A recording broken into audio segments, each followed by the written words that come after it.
fantastic. This is GT Racing right now. He's got traction, he's got rhythm, both of them! Maloney! Oh, he's taking Anderson! Anderson's up top! Oh my god! Big crash! Oh my goodness, half the field's gonna get rolled! Second very close. These guys are want to make their way through the field very quickly. Oh, there we go! Oh no! That's massive! This is it! This is over! I can't believe this! Oh my god! God, what?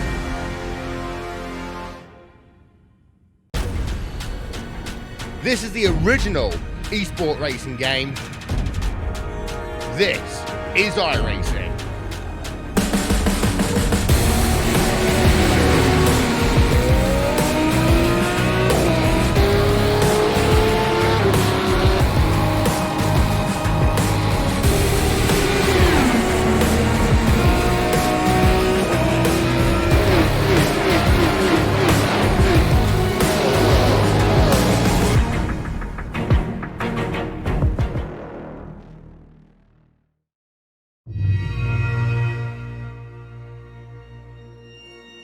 Number of different ways. Hello everyone watching across the world on the iRacing Esports Network. We're SimSpeed TV. This is the Geodesic Racing GoPro Championship, American GT multi-class racing, going for 90 minutes around some of the best tracks in the iRacing service. My name's Reese Gardner. Joining me alongside for coverage of this fantastic series, David Haynes. David, first round of the series at Road America. What a track to start proceedings at. Yeah, massive history around here of American sports car racing. I personally really love this track. It presents plenty of opportunity for racing, passing, and strategy. And we've got a bumper grid too. We certainly have. Currently, we are in qualifying for the GTDs. We're using the IMSA class system for this one. So GTLMs, your Fords, Ferraris, Porsches, and BMWs. And then we've got the GTDs, the Audi, the Mercedes, and the like. So 2 different kinds of GT racing on display here. We've already decided the grid for the very strong GTLM field. Now the GTDs are out there on track. Brian Lockwood currently leading the timesheets there. Yep, that's right. Brian Lockwood, I think that's of Racecraft Engineering. He's at the top of the timing for that category right now, and they've only got a couple of minutes left, so only a few opportunities for everyone else to try and usurp his position. Will he improve on this lap? Fractionally, he'll improve his position at the top. He certainly will. There's the Jesper Drelica and John Miller, the others of the top 3 in GTD as we go back down through the field, showcasing some of the amazing liveries that the teams have brought out for this one. It's a very strong field. We've got some big names coming in. Obviously, we've got the Geodesic Racing guys competing, and we've also got the likes of John Ulmer and the like. There's Dan King in P8 at the moment in GTD, and these guys are competing, we have to remember, for some fantastic prizes. A big shout out to GoPro, because this is their first sponsorship effort in sim racing, full stops. It's great to welcome them to the fold. Yeah, awesome to see their recognition of esports and iRacing and sim racing, to have them on board for this championship as title sponsor, but also providing some of the prizes in this series. Certainly. The champions in each class will be awarded a GoPro Hero 7 Black camera plus action kit. That's a good bit of kit to win. And the podium winners in each class receiving a trophy and a championship t-shirt. But there's also prizes for the Gentleman Championship. Yes, that one being, I think, the least incident points, so effectively the cleanest driver. Also, I believe, a shirt and a trophy there as well. So plus a pair of Alpine Stars gloves too. So that's good too. That's very nice. A nice pair of racing gloves would go well for the real world racer and the sim racers. Sim racers love a good pair of gloves as well. They certainly do, especially with the amount of Alcantara leather that is used on the high-end sim racing hardware that we're using more and more often now. So here's our replay sponsor, Building Optimization Systems. And they are also on board with this series. Fantastic to welcome them there, and a lovely little replay banner to go with our coverage here. So we're coming up more towards the end of GTD qualifying, and while the drivers are doing their briefings, Race Control's taken them through how exactly this event is going to go. We'll take a look at the GTLM Pole Lap with Robert Harris for Team Tortuga. Now, Team Tortuga, they've seen quite a bit of success in sports car racing in the North American scene. They finished well in the Carrera Cup class in Sports Car Open. And they've also done well in the 12 Hours of Sebring and 24 Hours of Le Mans. How does Harris take in Turn 1 here at Road America? Nice and smooth across these curves, David. Yeah, it's a fantastic onboard angle here where you see his shift lights, his gears, and also the steering inputs. And you see, you know, once you're this good, once you're going fast, it all looks so smooth that it looks like he's going slowly. I mean, every corner here, he knows where the limit of the grip is and doesn't ask any more of the car. So there's no huge work on the wheel. He just turns it in, it does as requested, and using all the track but not too much, and that's how you put in a quick lap around this track. Yeah, certainly. This is the one of the slowest sections of the track, but now you keep speeding up through this flat-out kink. He had to have a couple goes at the throttle there, a little bit of oversteer over the curb, but he managed to keep it in check. Remember, the GTLM cars have traction control, but no anti-lock brakes. The GTD cars do have anti-lock brakes, so you'll see the GTLM guys being a bit more cautious on their brake pedal inputs, and this is the quickest and most dangerous corner on the circuit. Slight bit of oversteer, correcting on the exit, but getting that rotation that he needs to get the car pointed in the right direction, and then it's down to Canada Corner for the last section of the lap. Yeah, through Canada Corner, and there's all that area on the outside he can use to track out to, and he does, up through Bill Mitchell Bend. That one is tough, you can't go side by side there, and then the final corner, it's got a bit of a sweeping entry, tightens up a little bit, and your exit is critical because the pit straight is not only very long, it's got this giant hill in it, but Robert Harris is quick up the hill and towards the starter's stand, the checkered flag there, and he was well and truly clear at the top of the order in GTLM. Dominant pole lap, putting it all together. Absolutely. 59.4 to start that off. Tyson Meyer, aka Quirkatized of Geodesic Racing, managed to put himself second in the dying moments of the session.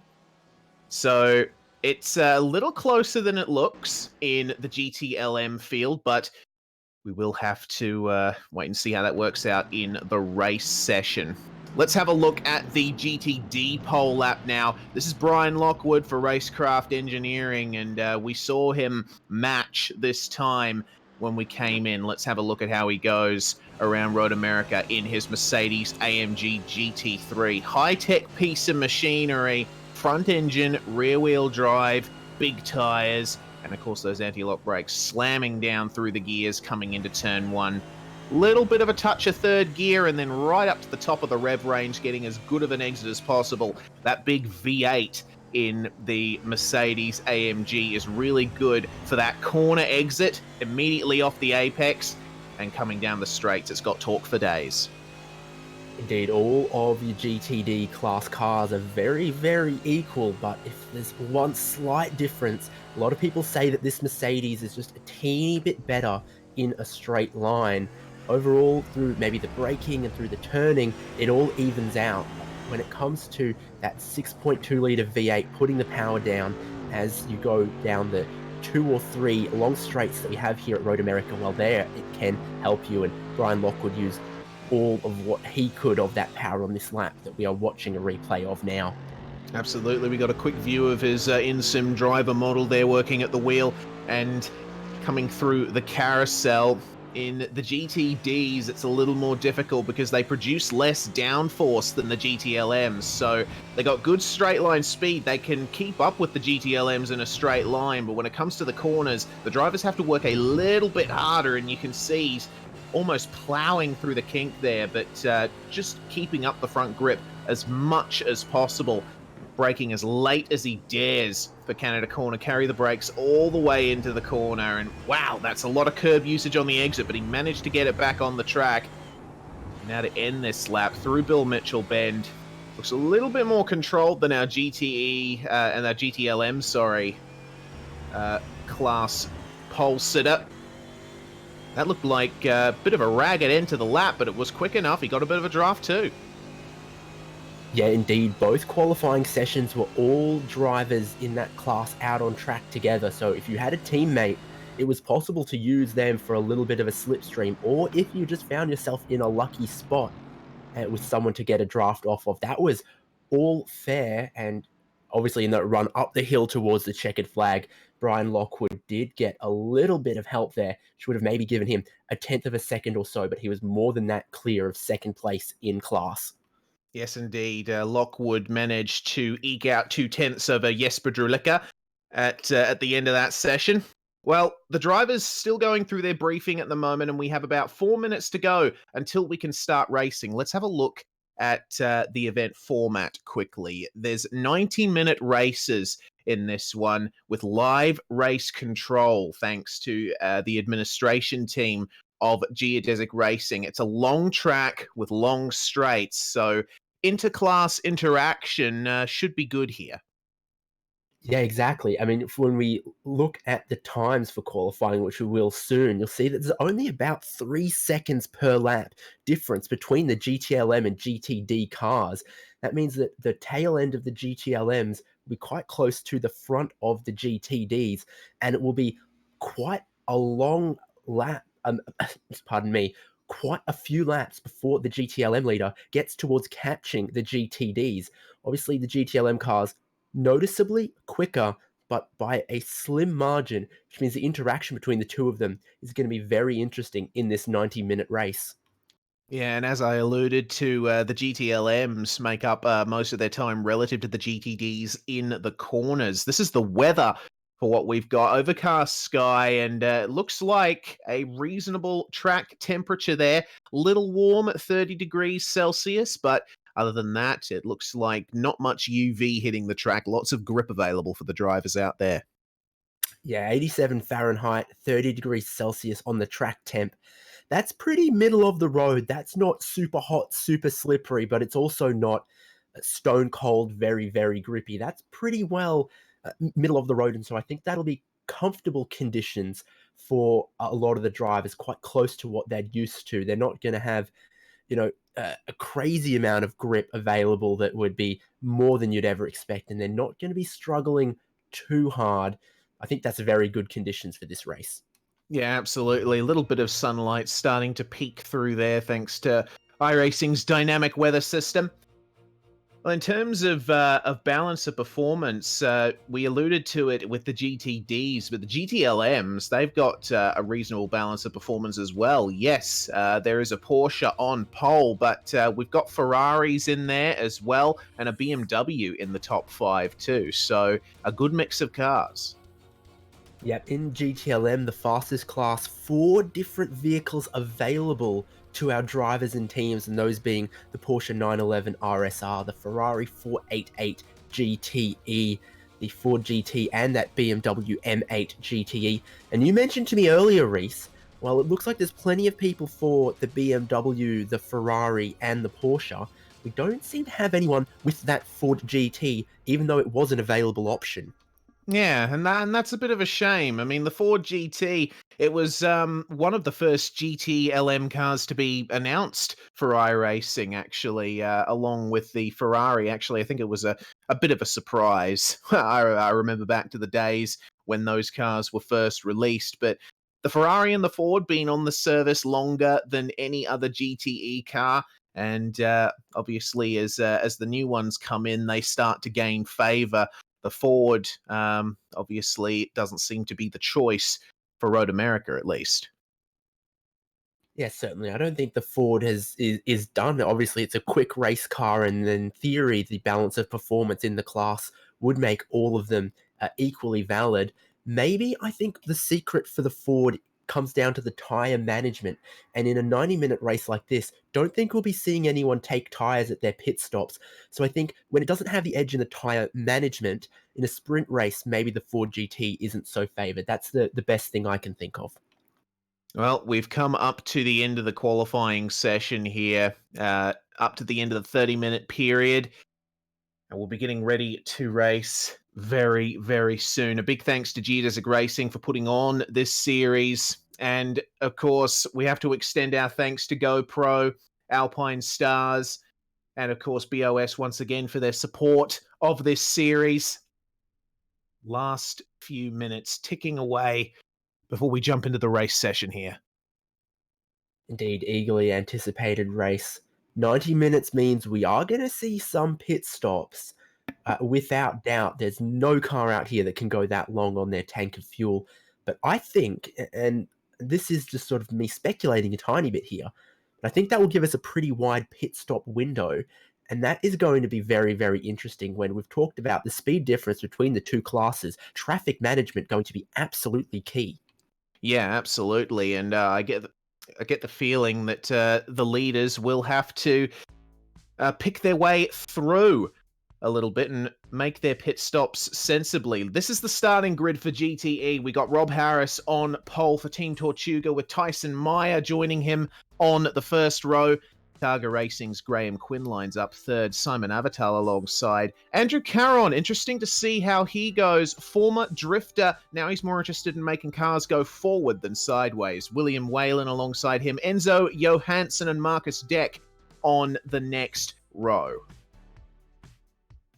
And here, the remainder of your GTLM qualifying. Row 9, sure that graphic's right. 9th place is going to be Justin Rem alongside John Ulmer. Then the row behind them will be Seth Pierce and Dominic Oliveira in 11th and 12th. 13th place, Trevor Clement and Anthony Pisano alongside him. Jonathan Brault and Jason Withrow are 15th and 16th.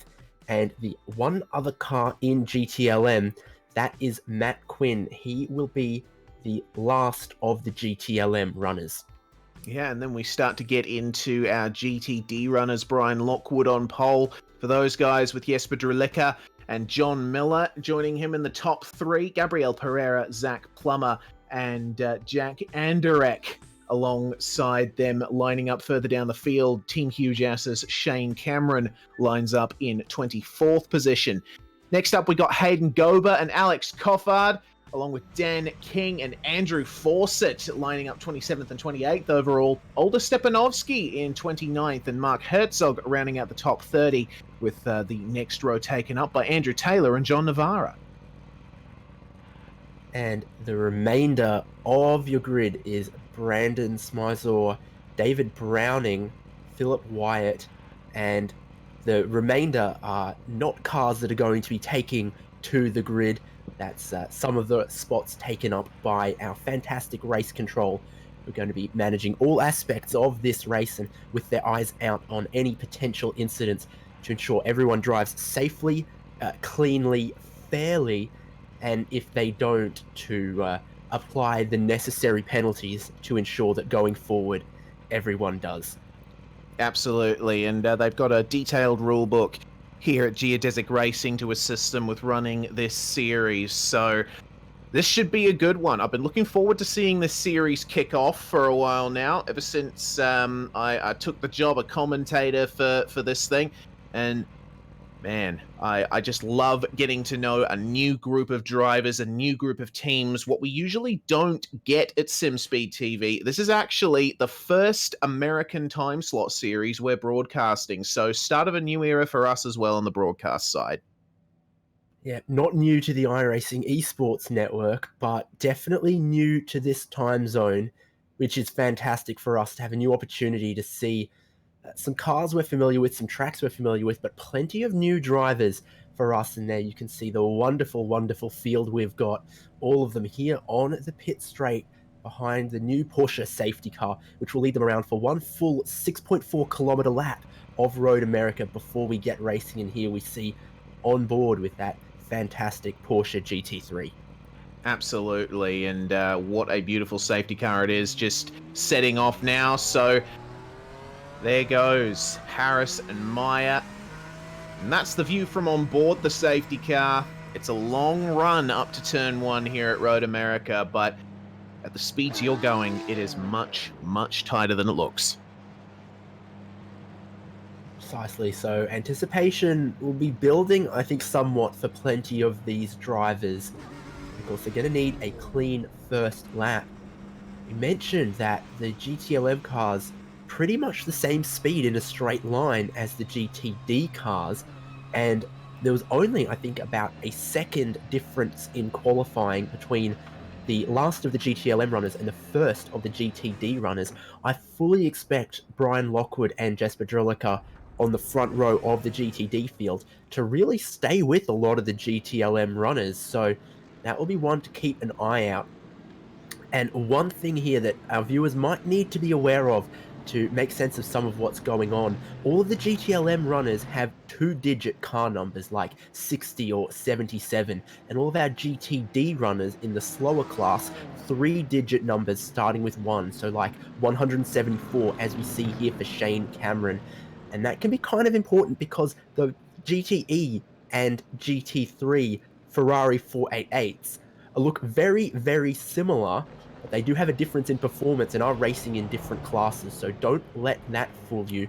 Here's one of our GTLM runners, for example, Seth Pierce in the number 23 car, and there are some GTD Ferraris as well, like Andrew Fawcett, for example, car number 194. The bigger the digits, the 3-digit race numbers are in the slower of the classes. Yep, and we've got some handy colours there on our broadcast graphics to help you tell the difference between the classes as well. Also worth mentioning, quick cursory glance at the rulebook reveals that the GTDs have to leave at least a 5-second gap between them and the last of the GTLMs, so the classes won't be immediately coming together on the start. We'll have 2 separate green flags for the 2 classes, so they'll be able to race independently for quite some time.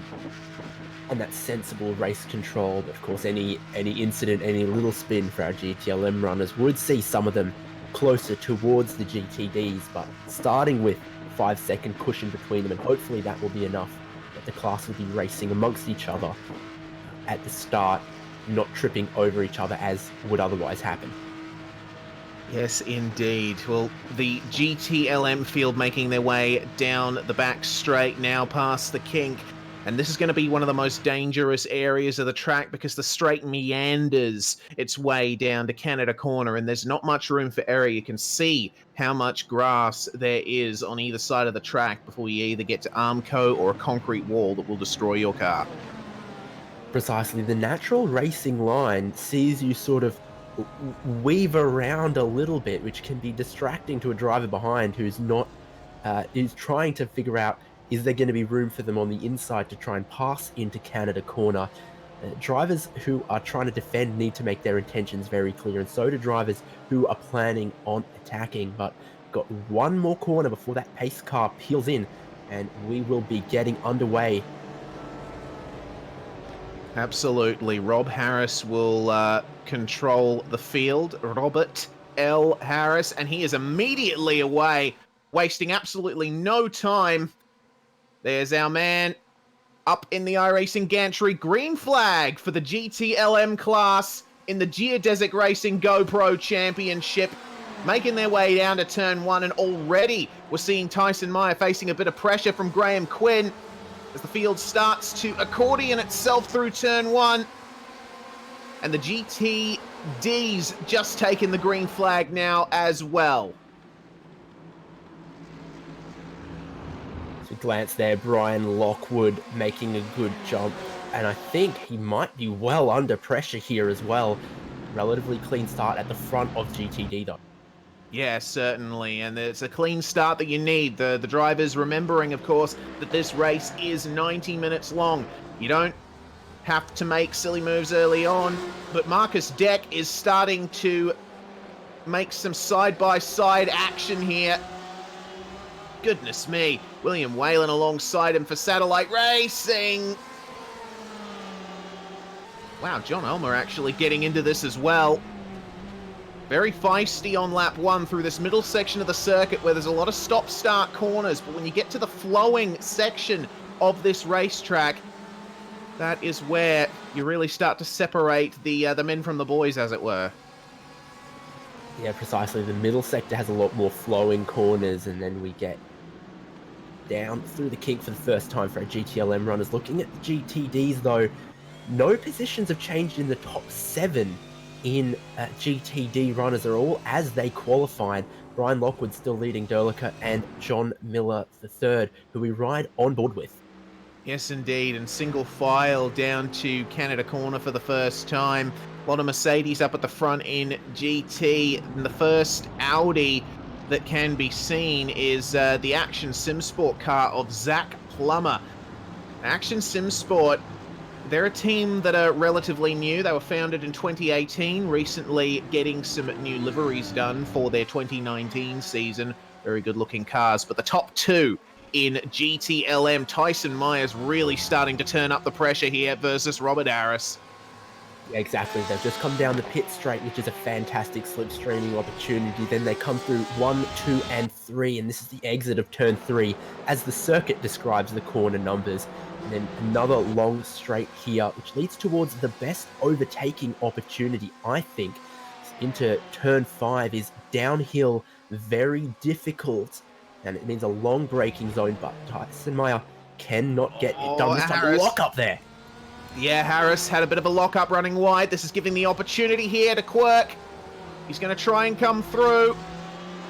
No defense there from Robert Harris, but fairly assessed. And that is your lead change already, lap 2 in this race. But could Harris come back at Meyer? Well, when I mentioned it was a difficult braking zone, I didn't think we were going to see an example quite so soon. Meyer obviously into the lead now, but everything, the slipstream that he got, well, now from behind, Robert Harris will have that. A little bit of understeer for Harris through the kink, though. Didn't quite hit the curb as much as he would.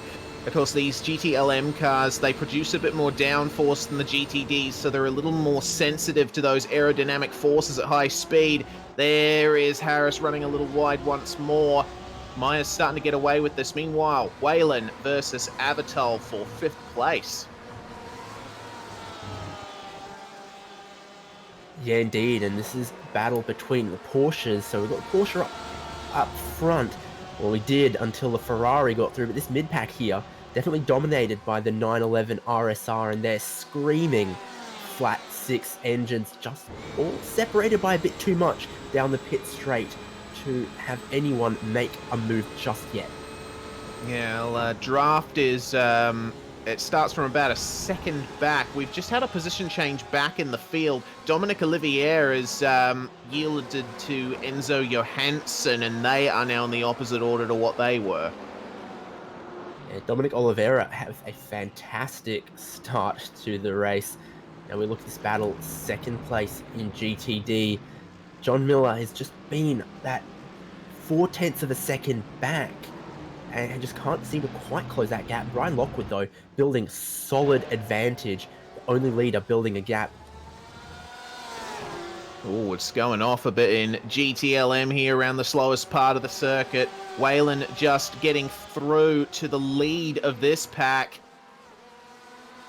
So we'll get a quick BOS replay of that move. Thank goodness we have these replays to let us know what happened, and it looks to me like it started with a little bit of grass cutting on the exit of turn 3. Here we go. They're coming down towards turn 5, and Whalen, fantastic run, looks to the inside, and boy was he brave getting down there and just parks it on the apex.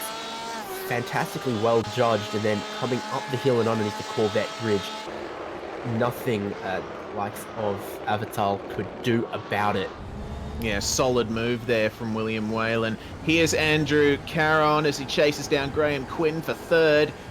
And the battle is starting to heat up for these minor positions. In terms of the top 2, Meyer has started to get away from Harris, so this is where the closest battles can be at the moment in GTLM. You see Caron punching a hole through the air with that enormous BMW M8. Meanwhile, Gabriel Pereira and Zach Plummer having a little bit of a trade in the ending section of the lap. That has unfortunately brought those guys off the back of the 2nd place battle in that class. Yeah, and it's still true that no one in the top 5 of GTD have swapped positions yet, so Plummer was trying to change that. And Andrew Caron is the highest of the BMWs, following along behind Graham Quinn, trying to make his car into a podium position. Not happening just yet. In all of these classes, the drivers and the cars very equally matched in the first 7 minutes of racing. That's it, and you got to remember, it's not just the first 7 minutes of the race, it's the first 7 minutes of the entire championship. So these drivers still getting used to the way these races go, how the field stacks up against each other. This is a fact-finding mission above anything else. Zach Plummer, though, testing his mettle, seeing if he can psych out the driver ahead of him. Mr. Pereira holding up reasonably well at first. Slightly defensive through the kink. Can Plummer hold it around the outside? He's going to give it a red-hot go. Using the downforce of that Audi R8 to great effect. Still running side by side. Pereira gives him room. This always happens when it's the two of us, Reese. They come through the carousel, and he can't quite hold it too wide through there, so only for a couple of corners will the two of them run too wide, and Plummer just could not get it done. Still right underneath the big rear wing of the Mercedes AMG. He'll have to find another way. Quick through the kink. Can he do it into Canada corner? That's also a great overtaking opportunity around here. So close. Defensive line from Pereira. Plummer will have to go around the outside if he can get it done. And he almost had the opportunity to go over under there, but Pereira just parked his car square in the middle of the circuit almost the whole way through the corner. So these guys are really starting to test how far the limits can be pushed in GTD. Oh, Pereira a little bit later on the throttle too. Once again, this battle's going to go on for quite some time, and you know what? It's starting to bring the likes of Anderek and Cameron back into this. Yeah, indeed. As these two battle, as they have done, and it looks like Plummer will have another go at it, they've lost a bit of time to the cars in front. They're starting to have a train form behind them. Plummer oh, there we go! Turn one this time, and there's contact! Yeah, looked like a bit of side-by-side, just setting Pereira off balance slightly. So, unfortunately, the Sailors Racing Team driver losing that high position. He's got a lot of work to do now. Here's a BOS replay of what happened. It doesn't look like anything doesn't look like anything bad from me. It's just a case of wrong place, wrong time. Pereira turned in, followed a bit of a narrower line, and Plummer was just there. Yeah, indeed. Almost No getting mistake. together with Dan King.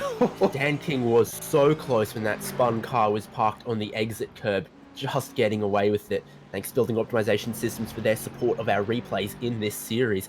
And it looks like it spooked Dan King a little bit, because now he's fighting with Andrew Fawcett, and Fawcett hasn't got a way through yet, but definitely it's maybe upset Dan King, his rhythm and his focus, because that was so close to a huge accident. And it's been a great clean start to this series, and I think that what we've just seen is the biggest piece of contact we've had yet. Yeah, it actually is, which is honestly fantastic. I mean, if we've gotten that far and we've only seen one incident of that magnitude, it shows that everyone's got their heads screwed on correctly. They're all approaching this in the right way. Here is Enzo Johansson chasing down Simon Avital. Very long run down the straight here. There's going to almost be a move into turn one. He's going to have a go. He's going to have to yield, he is. And along comes Oliveira as well, who tries to shove his nose in the door that was held open, and he'll grab a spot as well. So Avital not having a great start to this race, dropping like a bit of a rock from 4th on the grid back to 9th now. That's 5 spots lost from Avital since we saw the green flag. Yeah, a lot of, it must be a good qualifying car for sure, but the race setup, they need a bit more time to get that going. Almost contact coming into the braking zone as Deck and Whalen now. This is for the top 5. They're still incredibly close. Marcos Deck for Sim Racing Channel. William Whalen for Satellite. Both teams that have quite a bit of pull. And that's a good exit there for Whalen. Door is slightly open. Man, Deck handling himself very well on the marbles, I have to say. Yeah, that was definitely an optimistic move from Whalen, and depending on the car, we see a couple of lines through the carousel there. Some drivers will just keep it stuck to the inside. Some will throw it in quickly, try to make the car turn in the middle of the corner and take a late apex. I think we saw the 2 different lines on display. Whalen got a reasonable exit, a reasonable run through the kink, but not close enough to try and make a move through Canada corner, but he gets a good run out of there as well. Yeah, he certainly does. Of course, these sections at Road America, unless you're on the last lap of a race, you don't really want to put a move at this final corner because it compromises your exit down the start-finish straight. So let's see what Whalen can do in a straight line versus Deck. I noticed that Deck is carrying a slight bit of damage on his front left quarter, so that may be affecting his straight line speed ever so slightly. See, fantastic onboard shot here, just how much William Whalen closed down the pit straight. Of course, the next straight underneath the Sargento Cheese Bridge and then the straight after the King are also just as quick. There's basically 3 flat out straights here where you reach 6th gear and rev all the way up there as well. The slipstream gives you plenty in GT cars like this. William Whalen will have the advantage of maybe half a second of extra speed from that slipstream. There's starting to be just a little bit of a queue forming behind here as well. I mean, you see Enzo Johansson, Dominic Oliveira part of it as well. I mean, crucially, though, we have to remember fuel saving might come into it as well. Whalen obviously wasn't close enough to put a move on deck that time, but he did the right thing and lifted off early. That's less time that he's spending on full throttle at high revs, less fuel he's using, less time he's going to have to spend in the pits. Yeah, there'll definitely be a little bit of an advantage there when it comes to the pit stop time, but it's not going to be massive because they're not going to need to take a full tank of fuel in this 90-minute race. And also, these cars, they fill pretty quickly, not like some of the, I think, World Challenge kind of cars that we've got, like the Kia, that takes quite a long time to fill with its refueling system. These, it's pretty quick. The best you'd be able to hope to save is maybe at most 2 seconds of fuel or so. And that's not a huge amount, but I guess if you're in a really close pack like this, 2 seconds might be enough to jump a position or so. My point exactly. Marcus Deck running a little bit wide on the exit of Bill Mitchell, and that extra dust on his tyres has not helped him. Meanwhile, Jonathan Bro on John Ulmer. Ulmer getting a compromised exit. Oh, goodness me, that's another compromised exit ahead of those guys. This is quite close. Simon Avatal still in trouble here, and could Ulmer almost get bump drafted here? Goodness me, bro, slotting his car right into the spot as soon as it opened up. This is great racing. Meanwhile, Deck and Whalen at it once again. Whalen going for the move at turn 3. Will he be able to carry momentum down the straight? 2 corners in a row, Whalen got his car to the inside, but didn't get clear enough to be able to track out, and this gives Deck a fantastic opportunity, and he'll just find one car whip to stick his nose in there. Will he? Deck trying to fight it back. Oh, and he puts it straight up the inside, little bit of contact. Oh, and I think that's... It's not quite what either of those guys would have wanted, but in the heat of frustration, when you're getting in the middle of a racing battle, sometimes that just happens. Obviously, Deck late on the brakes, and I guess Whalen figured he'd clear him quicker. I think Whalen locked up the rear tyres a little bit, and then in the end, he ended up losing a couple more spots from his attempted overtake, because Johansson and Oliveira got back through as well. Yeah, certainly did. Andrew Caron and Graham Quinn still fighting as they have been. We've gone over 15 minutes race time, and we're starting to see a pattern form. That's not the pattern that Graham Quinn would have liked, however. Side by side up through Bill Mitchell, Ben. Oh, That's goodness. not quite how you want to do it. So brave around the outside goes Andrew Caron, and they're going to be side by side coming into the final corner as well. It's all going to come down to who gets the better run out of this corner. And Quinn using a little bit of the grass. They're absolutely side by side coming up the hill. Yeah, you can see them just inches apart, or feet apart, I guess you could say, down the front straight at Road America. So Andrew Caron for RSR Esports trying his best to consolidate that position. He's managed to get it done though. Quinn might come back here.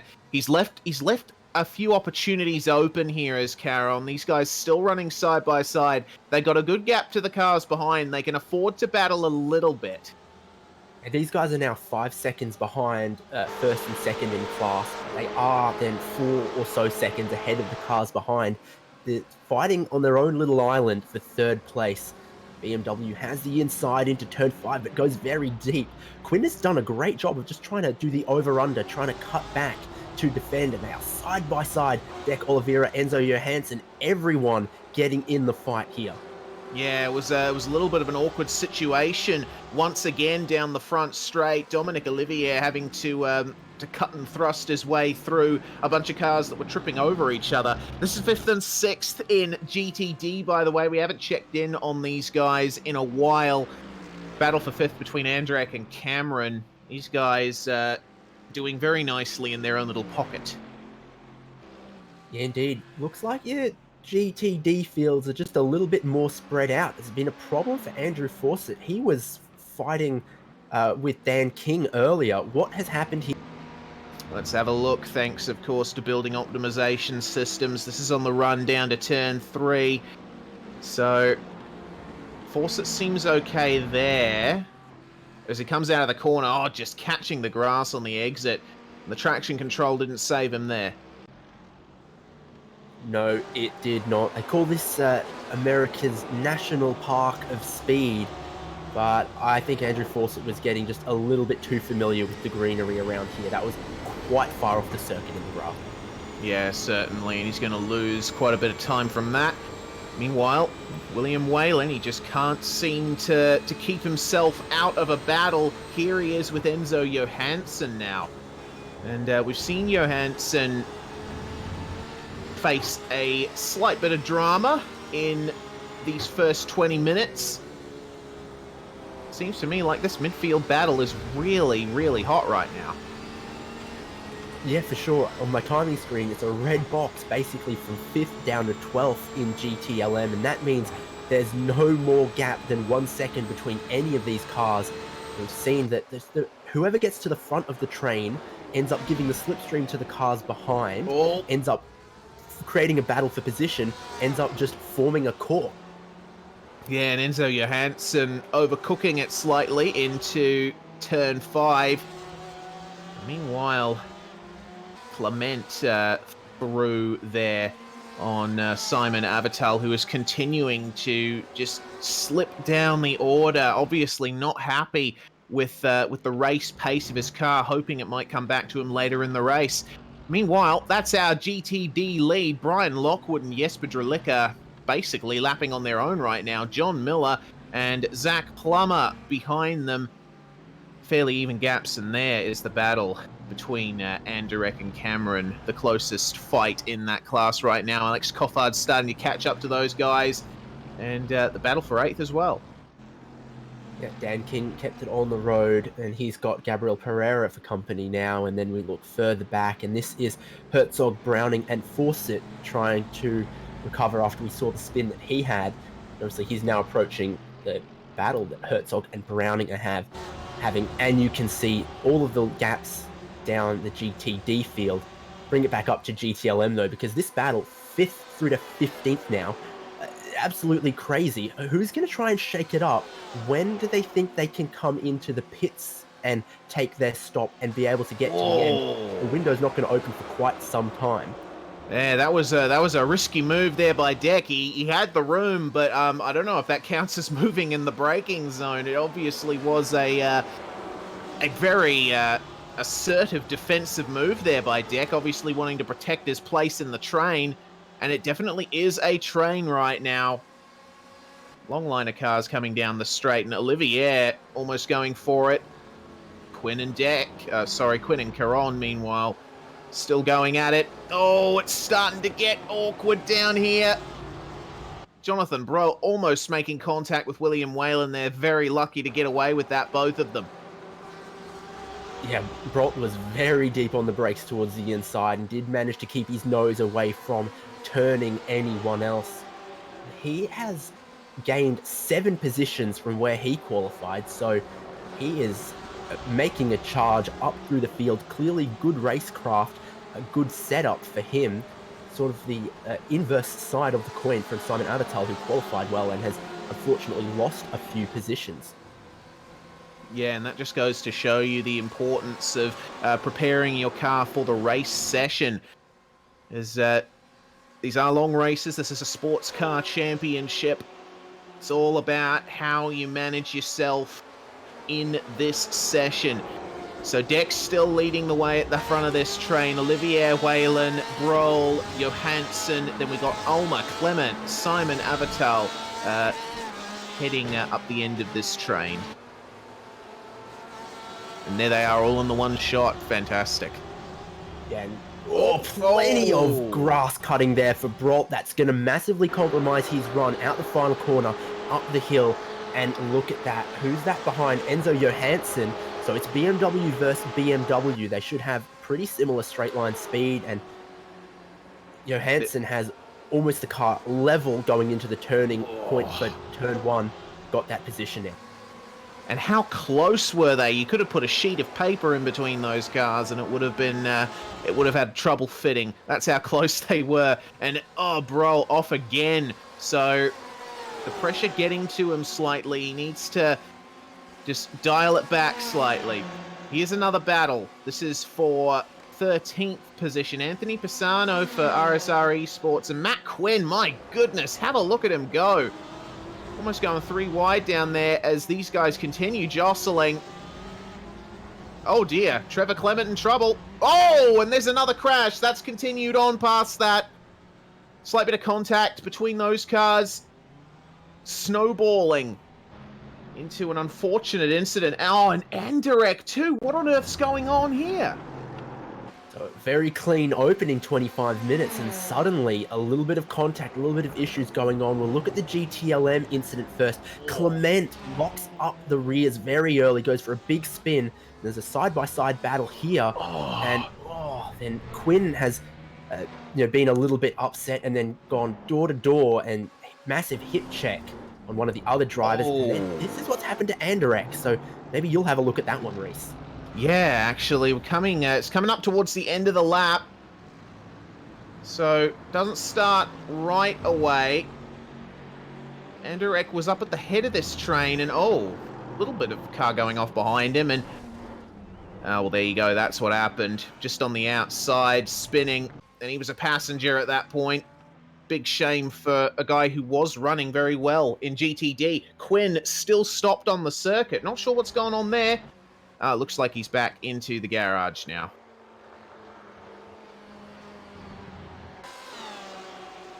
So we should clarify there is a no escape rule in this series as well. The drivers have to ask permission for a tow from race control before they escape back to the garage. Otherwise, you've got to make every effort you can to get your car back to the pits. So obviously tried to carry on, but the damage too significant to that car. Once again, that's Brolt in the Geodesic BMW going off-roading in that thing, getting away with it, but obviously doing everything possible to track out as wide as possible, and it gives another opportunity to Enzo Johansson. Marcus Deck is going to try and outbrake. Oliveira doesn't do it, and this battle does not show any signs of going away. William Whalen in that green and black car now challenging the fellow Porsche in front. Yeah, and Dominic Olivier found his way up to the front of this train, and he looks like he's starting to stake his claim to it. He seems fairly stable in the lead there. Meanwhile, Marcus Deck having to check up slightly, and they are bumper to bumper on the entry to Carousel at least. Of course, the way this corner goes, you see the gaps between cars ebb and flow, and oh dear. Car going slightly off. That's not optimal.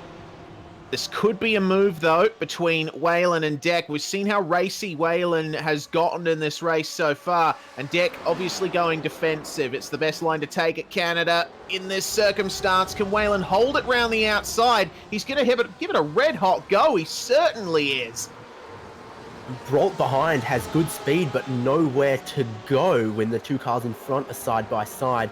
Whalen, I think, has got that done. Deck now side by side with Brolt. Brolt around the outside gets good power down. So Deck has gone and lost 2 spots in just about as many corners, I think, and it's not going to end now. Enzo Johansson and John Ulmer are looking for a slice of the pie. Yeah, Ulmer there. Oh, doesn't have quite as much room as he thought, did Ulmer. On the inside and very late on the brakes, or was that Deck really early? Either way, Ulmer's managed to get through on the outside. I don't know how intentional that was. As I see it, Deck has gone from 6th to 10th in that. He's lost out 2 spots into Canada corner, lost out 2 spots into turn 1. We're going to go a replay at some of our GTD runners, see what's happened to Older Stepanovsky. Yeah, so seems he's running okay through the midsection of the circuit. Oh, but it could be that curb. Yep, there's a bump right at the end of that curb that unsettles the car. You hit it the wrong way, around you go, and looks to me like the Action Esports driver behind him very lucky and good presence of mind to get on the brakes straight away. Yeah, indeed, back to the live action. We've got the fantastic battle that we had deeper in the GTLM field and also further up for 3rd and 4th place. And I tell you what, if I was in 4th place, I'd really want to get to 3rd place because at the end of this season, with the championship points and the prizes are handed out, there's not much for 4th place, but there's a trophy, a shirt, and all manner of bragging rights for 3rd place. The difference between 3rd and 4th in this championship is huge. Yeah, certainly is. There's a lot to race for the top 3 positions in this series. Meanwhile, here's Dan King and Shane Cameron going at it, and Cameron, a bit more damage than he would like, and King firing one at the inside, but parking it well on the apex.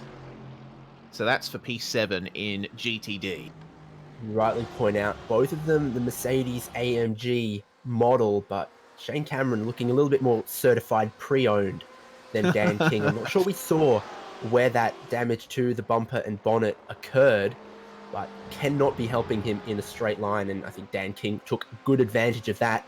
Back to that GTLM battle. It's his 3rd overall and 3rd in class. Andrew Cameron's been behind Graham Quinn just about all race, it seems now, and looking racier now, but hasn't managed to find a way past just yet. I think that Ferrari might be just a little bit better in a straight line, which makes it easier to defend, but is not letting him get away from Andrew Cameron through the corners. Yeah, that draft is definitely helping Karen stay in touch here. That's the view from on board the BMW M8 GTE. What a futuristic looking cockpit in that thing. Lights up like a Christmas tree, and you see how hard they're pushing the limits here. Using all of the road, bit of the curb, and then some in some cases. The most impressive part of that BMW cockpit has got to be the steering wheel. I mean, the dash, you know, all manner of colorful shift lights. But the steering wheel is probably the GT steering wheel that looks most like it's been plucked out of a Formula One car. Yeah, or Tron Legacy. Definitely seems that way. It's to me, it's got that retro 70s, 80s look.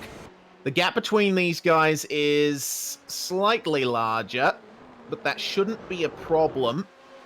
Seems to me like Caron is putting extra effort in through the corners to try and get a good draft up the front straight. Meanwhile, Herzog and Browning coming together here. Alliance versus Tortuga.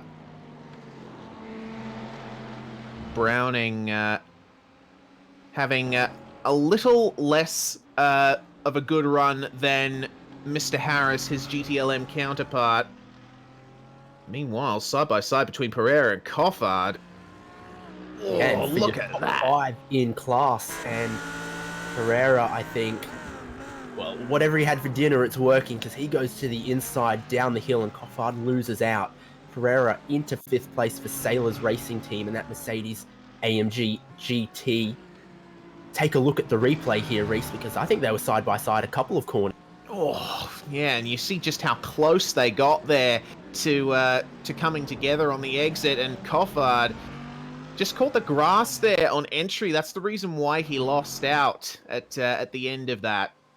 Meanwhile, looks to me like Mark Herzog and David Browning starting to trade places, but at the moment, Rowan Johansson in GTLM is where it's at, and Ulmer is right in the thick of this in his red Ferrari behind these 2 BMWs.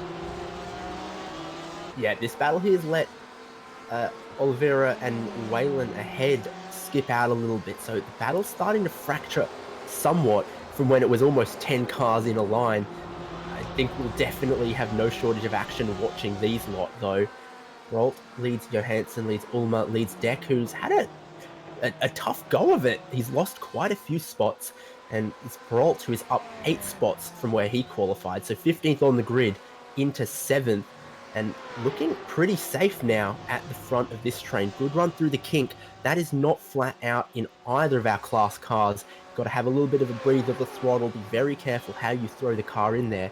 If you go out too wide, the grass is bumpy and will send you into the wall as well.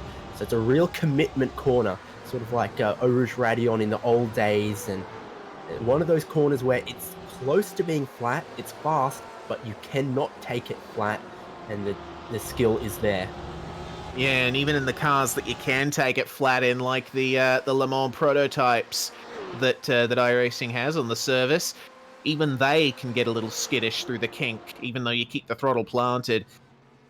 So this is the top two. Tyson Meyer with a very good lead over Robert Harris at this stage of the race. Meyer's just doing what he needs to right now to manage the pace, manage his tyres. He seems to be putting himself in a good position for the second half. And you know what? I think we're not far away from, I guess, the pit window opening for drivers being able to get to the end on fuel. No one who's not had any issues has jumped into the pit lane yet. But I wonder under what circumstances, what kind of traffic you might find yourself in where you'd consider that as an option rather than running the fuel out as long as you can. Well, we haven't seen the GTLMs and GTDs come together on track yet. The classes are still racing separately at the moment, so we'll have to wait a while until we see that kind of interaction. We might not even see it all race. But if they do come out in traffic, then they'll either rue it or absolutely adore it, because there's two possible scenarios here. You're either held up behind a slower car through the corners and you get frustrated, can't get those exits down the straights, or you use them to draft. Speaking of that draft though, Browning and Herzog taking the draft off the Mercedes in front, revving it out as far as he can in fifth gear, closing up, goes towards the inside of turn one, but he just was not close enough that time. Pulled out too late, was not overlapped before the braking zone. And I think if you're the top three or so in GTLM and you start approaching to put a lap on the GTD runners, there might be a temptation to jump into the pits rather than have to work your way through the traffic, just sort of delay having to put a lap down on them and maybe hope you'd undercut the traffic, as a way of speaking. I'll get to this point after we've seen this side-by-side battle in GTD though. Yeah, well, they're still going at it between Browning and Herzog. Browning trying to stake his claim there on the inside, and he manages to get it done. So Herzog just yielding for now. Oh, and not having much luck on those marbles. That's a very high-load corner, and it's not easy to take the outside line there. Yeah, so for Tyson Meyer, and he's now got some rather compliant GTD traffic there, but there'd be a temptation to take his pit stop earlier to avoid the GTD traffic. What that very well may do is put him back into his own class traffic of cars in his own class that haven't pitted yet. So that'd be a real gamble, and someone in maybe third, fourth, or fifth might be able to take that gamble and try and profit from it, but it'd be a huge risk to take for the leaders to pit early. Yeah, so really, in GTLM, the later you pit, the better, right? Depending on how compliant the GTD traffic is with you.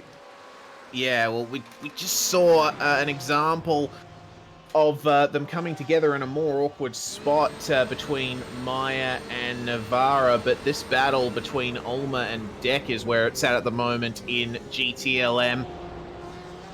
Ulmer's starting to drop off the back of those BMWs ahead, and Deck is starting to get his rhythm back. Deck was definitely quick in the opening couple of laps.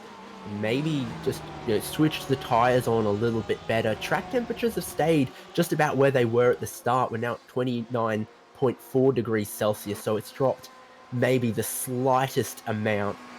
So it's not like the track temperature has swung massively one way or the other, which could favour drivers who put on a setup that was hoping for the track to get hotter or hoping for the track to get colder.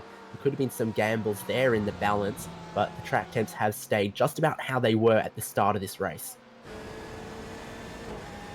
We're taking a look at Caron versus Quinn once again. These guys have not been able to leave each other alone in the first 18 laps that they've covered in this event. And you can see right there, Caron lifting off and extending the braking zone. He is definitely saving a few milliliters of fuel in every braking zone.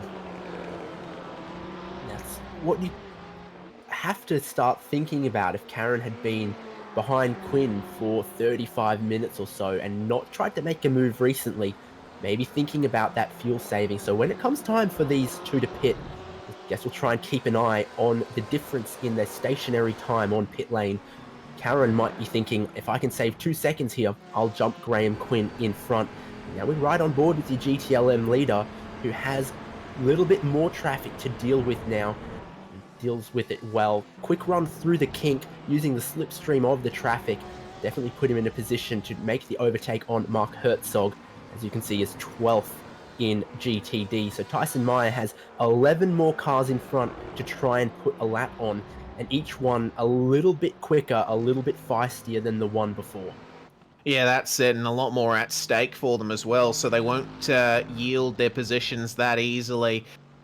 Meanwhile, Brian Lockwood continuing to hold on to a dominant lead in GTD. He seems quite comfortable in that car at the moment. Yeah, that's definitely true. Doing very well to be as many seconds clear as he is of Jasper Drilica. And while we've got plenty of battles in GTLM, the GTD field, for whatever reasons may be, have spread out just a little bit further, and we don't have any massive door-to-door battles in that class. It's all happening in your faster, more downforce, bigger diffuser GT cars, the GTLMs. Yeah, that's it, and the difference between these GTD and GTLM cars is highlighted no better than by the Ferraris, because they were actually designed and built as one platform, just to be slightly modified for each individual class. I mean, that was the intention in real-world racing. Unfortunately for Ferrari, the real-life rules didn't quite stay that way, so in iRacing, we are still able to see... Oh, Quinn running a little bit wide. This has brought Caron right into it on the outside through the kink. Ooh. Oh, no, sorry, carousel. I'm getting myself confused, David. Yeah, it's very dangerous to be the car that's on the outside there. That's one of the GTDs. Is that Herzog? That's Herzog that's had an issue. Oh, no. So is there quite a bit of damage on that car? That is well off the racing line. I've got to assume he's gone quite wide out onto the grass on the exit of the carousel, but this BOS replay will tell us what happened. And my suspicions confirmed. Huge hit, Reese. Just sort of got on the bumps of the curb, and the car was absolutely loaded up. He couldn't hold on to it, and it speared into the inside wall and hard. Oh, man, he got a bit too hungry with that outside curb there, and you could see he was trying to recover it, but just wasn't able to. The car was already gone before he had a chance to react, so... If you were those spectators on that mound and the car had come that quickly at the wall in front of you, what color would your pants be? Probably red, in my case. There's Herzog. Mine would be brown. Okay, cool. But Herzog making his way back to the pits very slowly. He's carrying a lot of damage on that thing. Meanwhile, the Caron-Quinn battle has really heated up now. They just made their way past John Navarra of the GTDs. And the next GTD ahead of them is Mr. Browning. So they got quite a gap to him. But you can see Caron, he's just sitting pretty. He's perfectly comfortable, sitting behind and lifting off the throttle. It's a very measured drive from the former drifter. Yeah, certainly. Clearly skilled in the different disciplines. And it does make sense, because if Caron gets past Quinn, I mean, what's he going to do? He's 14 seconds adrift of the lead. I'm not sure he's going to be able to catch Meyer or Harris. And he's not being held up massively by Quinn. The two of them pulling even more gap on this battle behind them and all the other class cars. They're two men on an island by themselves there, and it really, the only drivers they're battling are each other right now. They're too far behind the cars in front and well clear of the cars behind. Speaking of the cars behind, Whalen versus Bro, the battle for 6th place, and these guys are continuing to go at it. You can see the amount of dirt and gunk that's built up on the windscreen of Bro's BMW. That's how much time he's been spending looking at the back end of this Porsche. Yeah, and all of that builds up on his windscreen, and it won't get cleared off until it comes pit stop time, and his pit crew, while filling the car, will be able to take one of the tear-offs there. It won't really cost him any time. But they do simulate that here, that as you drive behind another car, some of the grit that gets thrown up will stick to your windscreen, and you can't clear it until it's pit stop time. Look at this. I see 3 Geodesic cars there, and William Whalen is not compromised by the GTD entry. He gets the same service as his GTLM competitor. Certainly does, and that's evenly spaced out the battle here. Olivier, you can see, was brought back into it slightly, but he just gets better traction than Whalen and Bro, you think? Yeah, so now we've got the GTLMs coming through the GTDs. It's definitely a time that's got to be heads up for both class drivers, and it has presented an opportunity for a lot of the GTLM cars that are in a battle. And look at Whalen here, in a bit of a geodesic sandwich. Yeah, geodesic sandwich indeed, and it's the same kind of bread, both slices. They're both BMWs, so Olivier, you can see right there, it is under traction where he's got the advantage, but the likes of Whalen and Bro, they're able to stay in touch through the draft. This track's long straights really offer a second chance to drivers who may not exactly have the best condition rear tyres. Yeah, that's right. We definitely saw it in that onboard shot. It's a great way to see the half a car length that sort of comes and goes depending on the traction out the corners. So, we've just received news that Tyson Meyer gained a second on P2 in GTLM last lap. 2.5 seconds in that lap, so Robert Harris has had less luck with the traffic, or he's had another kind of issue. Either way, Tyson Meyer's lead has extended. We got our first GTLM in the pits, meanwhile. Olivier for Alpine Stars Geodesic.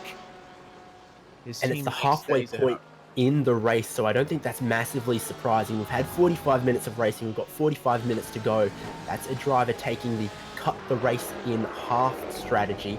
Everyone else deciding that, well, there's not going to be a tyre change, so we'll go long on the first tank of fuel to not end up in traffic. Well, we'll have to wait and see how that works out for Mr. Olivier. He is still sitting in the pits at the moment. Long pit stop for him. He is now away.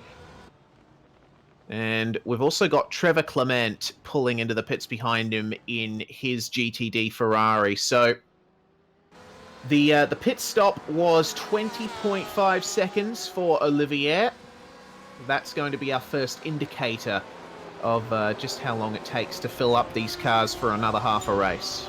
And you know what? Critically, he's taken that pit stop and he's come out still clear of the GTD runners who haven't pit. So I think we've just reached a point where the GTLM runners that pit now won't have to then try and lap their way through the other field again. Yeah, that's crucial. It's a bit less of a weight on the driver's mind and a clearer track ahead of you. You can just push harder. Here's Marcus Deck continuing to fight tooth and nail to keep every position that he can. John Ulmer just ahead of him, and John is a guy that I've encountered in the past quite a bit. We would race in the Proto GT series together and a little bit of GTE stuff besides. He's a good racer, is John, and just as good of a guy as well. He's very helpful, and he pays attention to the details, which is really paying off for him here. He's currently running 8th. Interesting you raise that, because when I saw him here, I thought this is a name and a man I'm more accustomed to seeing in one of the P2 class cars. It's a little bit of a different driving style for a GTLM, but he's running in the top 10. He's gained 2 positions from his qualifying spot, so clearly the switch of machinery is working out just fine for him. Yeah, certainly. He's not entirely unfamiliar with GTEs either. He raced the Ford quite a bit back when it first came out, and I believe he is more of a Ferrari man. Meanwhile, Bro, Whalen, and Johansson as well. Proper 3-car battle, as has been the ebb and flow for most of this race so far. Question is, which one of these guys is going to blink first and go into the pits?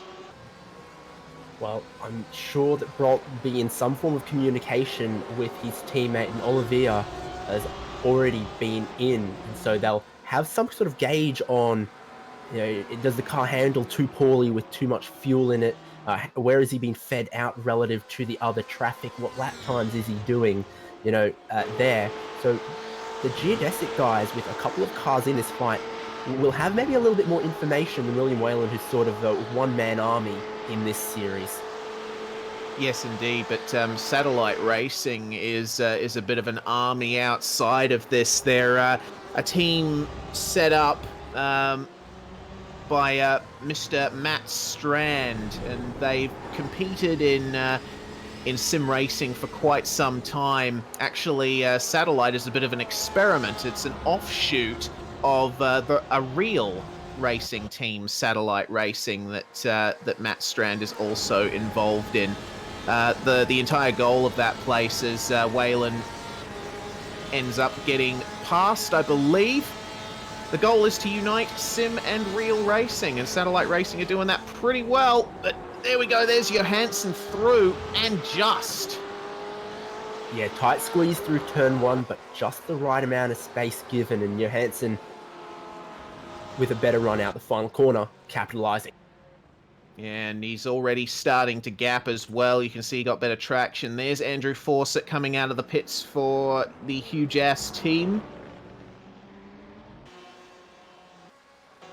And the pit stops for these guys, we're seeing about the same level, 19-20 seconds to fill up the rest of the tank. Yeah, looking pretty similar between GTLM and GTD. We've only had one GTLM stop, and that was one of the BMWs. They took 20 seconds of fuel, and Trevor Clement, also in GTLM, took 19 seconds of fuel, and Andrew Fawcett just then 20 seconds. So that's looking about 2/3 of a tank, and no one taking tyres. Obviously, that's considered the quickest strategy when we're really looking at about 1.5 tanks of fuel from green flag to checkered flag. If you're not taking a full tank of fuel, probably not worth also taking a set of tyres, when that'll cost you even more time. Yeah, exactly right. The time that you would gain from having fresh tyres is offset by the extra time it would take to actually take them in the stop.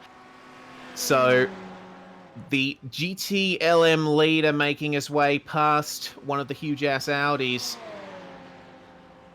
And it seems like fairly simple running for Tyson Meyer up the front as well. Harris dropping back ever more at 7.5 second gap at the moment, which is not what he'd want with the pole sitter. But they do still have quite a bit of time to go, and there's a chance things could shuffle in the pit stops between the two cars. Yeah, certainly we've got that to look forward to. I think we don't normally see GTLM cars be able to go much further than reaching the hour, which means that give it 5 to 8 minutes and everyone will have to be diving in. Seth Pierce is in the number 23 car right now, so I think that pit lane, while it's seen a few cars, is going to start lighting up definitely within the next 10 minutes. Yes, and what of our GTD leader, Brian Lockwood? He seems very comfortable in the lead. He's got a almost 9-second lead in the second class that we have here.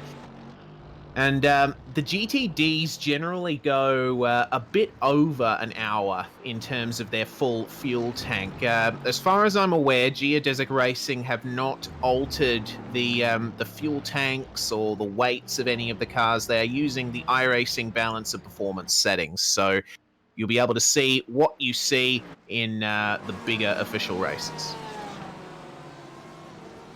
Yeah, and I think that's a good call to have a race that's long enough that it requires a pit stop, but let them use pretty well the full tank. It means everyone's going to have to take a pit stop, but the pit window is pretty wide, although a pretty well converged strategy of everyone going as long as possible from the start of the race.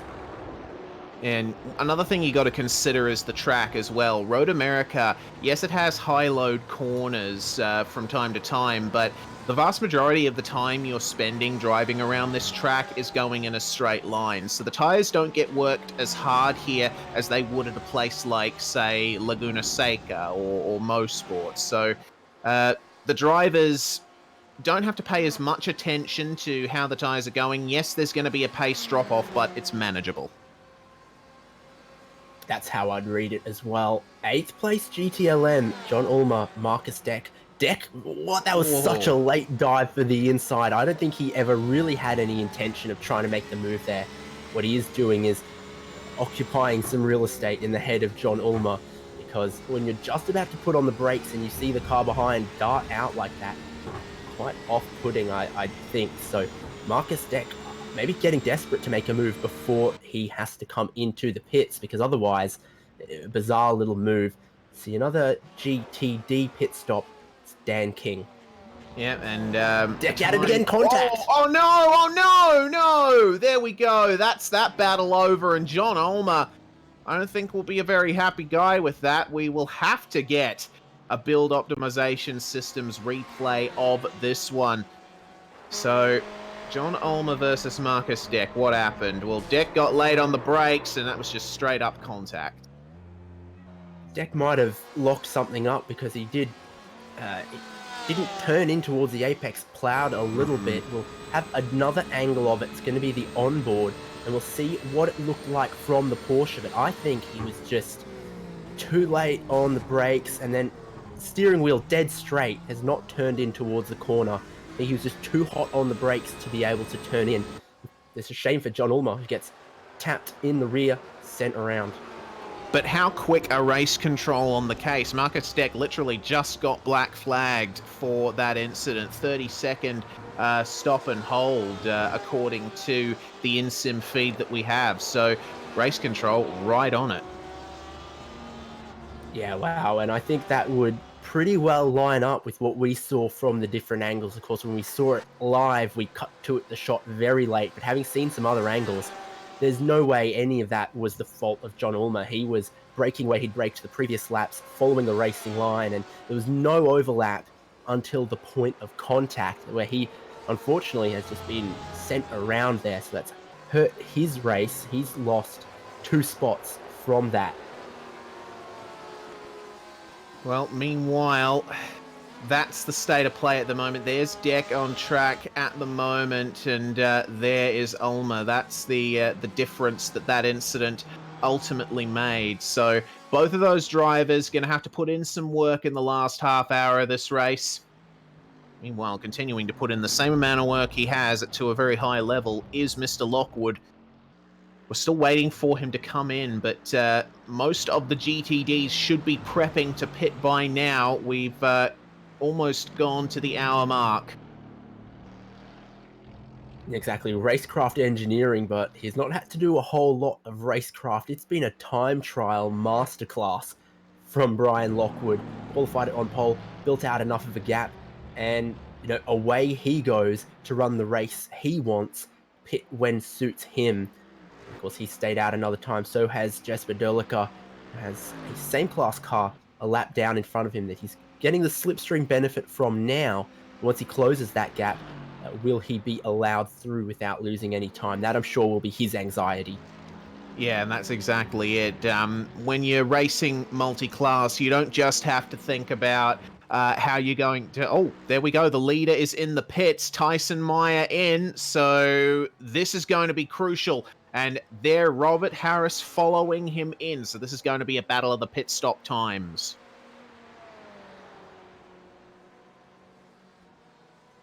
Third and fourth staying out, and just clarifying the earlier steward's decision, it is not a 30-second stop and hold, it is a drive-through penalty that Marcus Deck has been given, and he's just serving that now. So apologies for my misinterpretation. Sorry, I've gone a bit quiet on you. I just heard some crashing noises and had to go find out what it was. But yeah, indeed, you can see this is just about how far all the GTLMs can go, because everyone just about on the pit lane. We've got half the field, and we're looking at Marcus Deck right now, who's going to have some time to serve. The cars that haven't had to pit yet, though, it's Graham Quinn, Andrew Carron, and we thought that Carron was definitely trying to save some fuel. Obviously, Graham Quinn confident on the fuel numbers as well. William Whalen and John Ulmer still out, but just about everyone else onto the pit lane now, which means we should expect the other cars in next time. Yes, indeed, and there is Tyson Meyer coming out in 5th place on track, but he has surely done enough to hold the lead of this one. Harris a long way behind, and there's Olivier and Johansson. So remember, Olivier was the first of our GTLM runners to pit, and that is where he's ended up. Marcus Deck taking some service here. I think he might have to serve his drive-through separate to this one, so we might see him dive into the pits again. I'm seeing Deck with a stationary time of 51.4, which would be Which would be a 30-second stop and hold, wouldn't it? So that was almost the words I was trying to say. Yeah, 20 seconds of fuel plus an extra 30 seconds would be that 51.4. Oh. I think he's been allowed to serve that 30-second stop and hold in that pit service. Don't think we'll see him on the lane again, but it's certainly cost him a lot. Now we see those GTLM cars that went a lap longer, Quinn and Karen, and also some GTDs in now. Whalen from what was third into the lane. John Ulmer from 4th. And Ulmer is going to be one of those guys looking to get a little bit of damage repaired, get the panel beaters out, and maybe he'll have a fresher car for the last bit of this race. There's Jesper Drilica and Marcus Deck coming together, 2 separate classes here. Oh, and I don't think either driver's going to be entirely happy with how that interaction went, but that's going to happen sometimes in cars with such a close differential in speed. Yeah, precisely. If we had GTE and P1 machines, the lap difference would be 20 seconds per lap. But as we've seen, it's only about 3 seconds per lap between GTLM and GTD. And you're a little bit of a psychic here, Reese, because what you thought might happen has happened. It has. Andrew Caron has jumped Graham Quinn in the pits. The little bit of fuel saving he was doing all through the race has amounted to a 2-second quicker stop for Mr. Caron, so he's managed to get by. Meanwhile, Whalen has come out in the middle of one big fight. So 3 car scrap, 6th, 7th and 8th in GTLM, and Dominic Olivier is to the left, trying to defend from Enzo Johansson, and William Whalen doesn't know which way to go, but he goes down the inside. Wow, how did they not make contact? Oh my goodness, I don't quite believe that. Well, Whalen, once again, trying his hardest to preserve any semblance of a lead of this pack. Tell you what, the Geodesic BMW fighting extremely well, and wow, just great driving all round through those last couple turns. There is Drilica and Miller in the pits, Lockwood staying out. Yeah, that's interesting. So Brian Lockwood obviously very confident on the fuel, but most of the other cars coming in. Here is how Whalen managed to go up the inside 3 wide without there being contact. I don't think Enzo Johansson was so happy with that one. Not sure he was thrilled about it, but they all carry on, and wow, it was exciting from the onboard, and every other angle we get, it's a miracle that everyone stayed alive. That's fantastic. Wow, I absolutely love that. And here's another view from on board, Waylon. Weaving slightly in the draft. A little bit of contact between Johansson and Olivier, but aside from that, that was ultimately something they all got away with. Yeah, Waylon was quite lucky though that Olivier saw him coming, because otherwise it was quite a late move. He got the car stopped, got it turned, fair enough, but a lot of trust placed in his fellow drivers. Lockwood, what kind of fuel tank has he got in that thing? Obviously, a very large one. He's just running this race as long as he can. He's on lap 31 now, so he's going longer than just about every other GTD. Certainly is. I think everyone else in his class has pitted, and he's still out 2 laps longer than second place. If he goes one more, I won't believe it. But as it is, it's already a fantastic effort to not only be the fastest car out on track, pulling out a huge gap in first place, but somehow with a feather on the throttle pedal while he's doing it. Yeah, it definitely seems that way. Well, once you get into the groove around a track like Road America, you can save a lot of fuel and get into that rhythm. Meanwhile, these guys have been at it all race, and they show no sign of stopping. Olivier Waylon and Johansson. This is the second time that Waylon has been in a BMW sandwich in this race. Yeah, it's no longer 2 Geodesics. He's mixing it up. It's Enzo Johansson behind. It's like Ryan Wholemeal. Which one's which? Yes. Yeah, fantastic. Fair enough. So Olivier still up 6 spots from where he qualified. So he's having a good run of it. One of the cars is off after the kink. I suspect that is going to be Hayden Gober, and that's probably an accident through the kink. Yeah, that's one of the Action Sim Sport guys. They've had an eventful one. They have. Hayden Gober been in the wars slightly, gotten away with a lot, but that looks like just a snap in the middle of the kink, and the car just snapped the other way on him. I don't know what he could have done there. Let's see the onboard. It wasn't the grass, it wasn't the curbing. You'll see from the onboard here, just at the point of turn-in, the rear just snaps away. He has to correct the slide, and it snaps back the other way into that outside wall, and heavily. The rear wing damaged, the bodywork damaged, the suspension probably damaged as well, and it's a good thing we can't see the driver's eyes here, because they would be on stalks. Yeah, you can see there the effort to try and correct it, but these cars have such tight steering ratios that you really got to be right on it if you want to correct something. And there we go, our GTD leader in finally. So Brian Lockwood is not of this earth. Yeah, just the regular Mercedes-AMG fuel tank in that thing, and quick stop for him, 18.5 seconds. He'll definitely resume the lead of the race with no doubt. Very comfortable drive from him, and well-deserved too. It's been nearly flawless. This 3-car battle's the best one we've gotten. Tell you what, the Geodesic BMW's pulled out a little bit more of a gap on Waylon, I think. Although a lot of it comes back in a straight line, where the Porsche is pretty strong. And they come to the breaking point for Canada corner, and the concertina effect puts them all together. Yeah, look at that was a good run from Waylon out of the corner there. Seems like he's actually getting some good traction relative to the BMWs as they come into the last corner of the circuit. Of course, everyone in both classes taking fuel only at the pit stop, so these tyres have now gone further than an hour.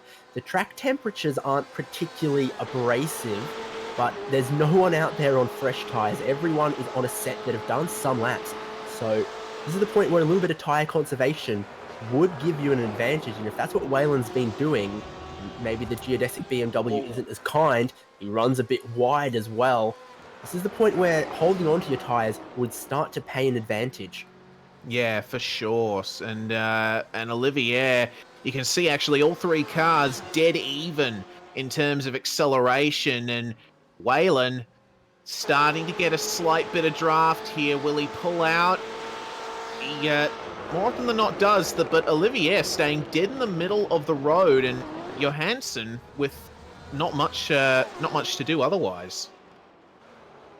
Yeah, indeed. So he'd be cautious of the crazy three-wide moment that these drivers had earlier to avoid a repeat of that, because I think they were very, very lucky last time.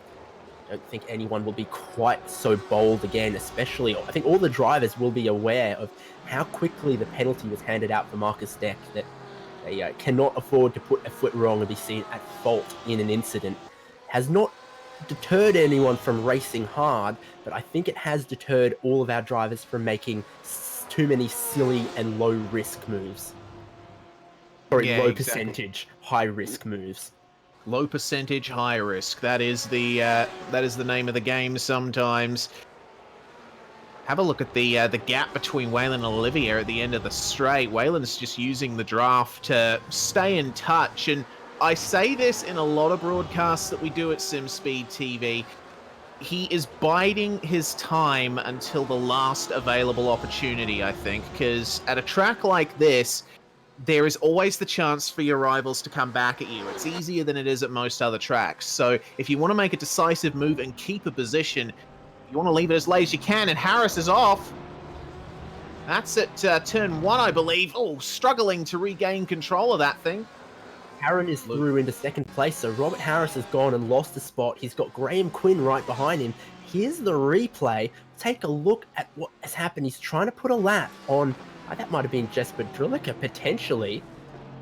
Oh, bit of contact there. So that's what ended up happening. I don't know, was that Drilica? Yeah, it was. So second place in GTLM and second place in GTD, making a bit of contact. Oh. I think looks like Drilica was maybe a quarter of a car, half a car wide of the apex. Robert Harris might have thought that was an invitation, and by the time he realized it wasn't, he was already part of the party. And there's a big party going on here. Waylon versus Olivier, side by side once again. Can Johansson take advantage of this? He's going to give it a red-hot go once again. Absolutely love the racing that these guys have put on for us. Props for putting on a good show. They stay in the same order, though. Settling down just for another straight or so. Avatal and Ulmer, looks like the pace has come back a little bit to Simon Avatal later in the race. And then, well, that contact we saw between Harris and Drilica, it's cost Drilica some as well. He's holding on to second place, but he's being fought by John Miller. Waylon at Canada Corner, he went for the move around the outside, but just was not able to maintain the momentum. He's at the back of the train now. Yeah, so Johansson has capitalized, but nothing ventured, nothing gained for Waylon. He had to try and make a move, but in doing that, he's gone and lost a spot. Second and third in GTD.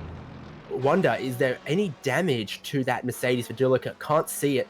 Robert Harris fighting for the final spot on the podium with all his life as well. Yeah, and Graham Quinn fighting with all his life as well to gain that position. His race has been a slow burner as Graham Quinn. He's just been holding on, maintaining his position, and racing with a cool head. It's starting to pay off for him. Quinn was second for the longest time, got jumped through the pit stops, and now he's third for the longest time. Is looking at Robert Harris deep into turn 5, Ferrari versus Porsche, another lockup for Harris.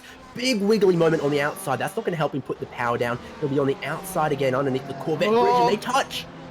Oh, just slightly, but it was light contact. Here comes Brawl. It's a 3-car battle now. Goodness me, where did Brawl come from? This is crazy. It's all going off in the final stages of this one, and you can see just how happy Harris was with that move. Yeah, doing the Bo Albert signal of displeasure. Yeah, certainly. Here's Ulmer and Avatal for the last position in the top 10 in class. Avatal, big, bottoming out over the end of that curb. Ulmer, meanwhile, continuing to take those wider lines. take the smooth line through the corners. You can see Avatar starting to fire it a bit more towards the inside. He's trying to psych out Ulmer, I reckon.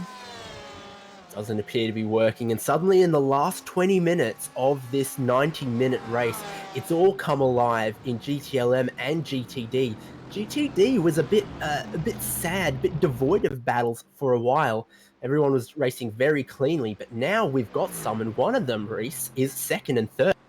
Absolutely. Jesper Drilica and John Miller both fighting hard. This is a replay. Jesper actually spinning up the wheels on the exit of Canada corner. So John Miller for the Racing Network is now into second in GTD. Can you damage the diffuser on these GTD cars? Because if you can, that's sure what it looked like. He got a tap there earlier from Rob Harris, and then trying to put the power down, exit of Canada corner, that rear was looking quite loose. Yeah, certainly. I don't know if the diffuser starts working to its max at those speeds, but either way, a little bit less rear grip than Jesper was obviously expecting. So back to third for him. And then he has to make way for third in GTLM because they're a train. And this is that battle. Quinn, Harris, Rolt now suddenly can see a podium position just up the road from him. If he can get past Harris, he can battle for that. And Harris just hasn't looked quite as quick. He's looked quite shaken since that contact earlier. He lost second spot, he lost third spot, and now he's in fourth, and Rolt in the BMW coming on strong in the last third of the race. And this is pretty crucial. It looks like the BMWs and the Ferraris are coming back on tyre life. At least that's what it seems to me with the very small sample size, admittedly, that we have. Making their way through some GTD traffic. That's Zach Plummer for action. And he's going to try and turn in. Well, there's not much that Plummer can do here. He's kind of hung out to dry by these GTLMs. And Jonathan Broll obviously flashing the headlights in frustration, but what more can be done in that situation? Not exactly a multiple line section of the circuit. Plummer, he's just trying to make sure that he gets through it in one piece. Yeah, Plummer's done everything right. He was predictable. He followed the regular racing line. I mean, really, there's nothing more that the other guys can ask of him. Have a look at the straight line. Audi just a little bit quicker than the Beamer in a straight line. Brolt way better under brakes. But Plummer's only a couple seconds down the road from the battle for second and third in his class. He can't afford to give up many seconds at all. Absolutely. You just saw that the main similarity between the two classes there, it is through the corners that the GTLMs make up all the time. And you see here, Jesper Drilica almost overtaking a BMW in a straight line in GTD. There is third once again, or second Harris rather. Back, Harris with a great run around the outside of turn 5. We haven't seen many moves around the outside, but he's gone and done it. So Harris has maybe sorted out his rhythm again because he's taken that spot away from Quinn. Quinn is not going to give up. Quinn has used some of the grass there as well. So now third, fourth, fifth in GTLM, not separated by any traffic anymore. But now Harris has got to get past Jesper Drilica again and make it clean this time. That's it, and it's going to be at another awkward part of the circuit up towards the kink, and Harris, you can see, he wants to get through, but he's going to have to stay behind through here. Drilica with less grip through the kink, and there's the straight line downforce relation between the two classes, almost 3 wide. Have a look at Broll, he's coming right into this, he's almost going for the move on Graham Quinn. Once again, Drilica, he is just stuck in the middle of this enormous battle, and all he can do is try and stay out of trouble as much as he can. And poor Jonathan Broll is going to feel so shortchanged because for another lap in a row, through Bill Mitchell Bend, he can't get past, and he loses yet more time to the cars he's battling against. Angry flashing headlights, but Drilica, once again, done nothing wrong. The similarity in pace just means that if you catch the traffic at the wrong part in a GTLM, it can cost you dearly. Absolutely can, and there is the move. Oh no, Quinn spinning, there he goes, off the circuit. It looks like he may have almost done that on his own. We're going to get a building optimization systems replay of this one, and I see where the problem was. It happened right in the middle of turn 1, and that was your second place GTD just minding his own business as this battle came through. This is the view from John Miller's perspective. You'll be able to see the difference in mechanical grip between the classes. Quinn had to slow up right in the middle of the corner, took the load off the rears, and from then on it was all she wrote. Yeah, indeed. That's cost Quinn a lot of spots, a lot of time. There's the tiniest touch with the barrier. He'll carry on, but that just shows you how close the racing's been in the GTLM, that he's battling for third, goes for a spin. We've had more than an hour of racing, and he's back into 8th. That's a real shame for Quinn. His performance otherwise in this race was fantastic. Brian He's had two leaders in both classes. So we've got the leader GTLM, the leader in GTD, Brian Lockwood and Tyson Meyer, sort of the kings of their respective castles, side by side crossing the stripe, but there's still 12 minutes of racing to go. Yeah, and that should translate to about 6, maybe 7 laps for our GTLM leader, and that's the move done there. Meanwhile, this battle continuing to rage on, and actually looks to me like Olivier past Johansson, or Johansson actually a bit closer to Olivier than he was, and they got some traffic to contend with here. Big draft. What's changed is that William Whalen's lost some spots. Whalen was in the middle of the sandwich earlier, if you remember. He's now behind the 2 BMWs.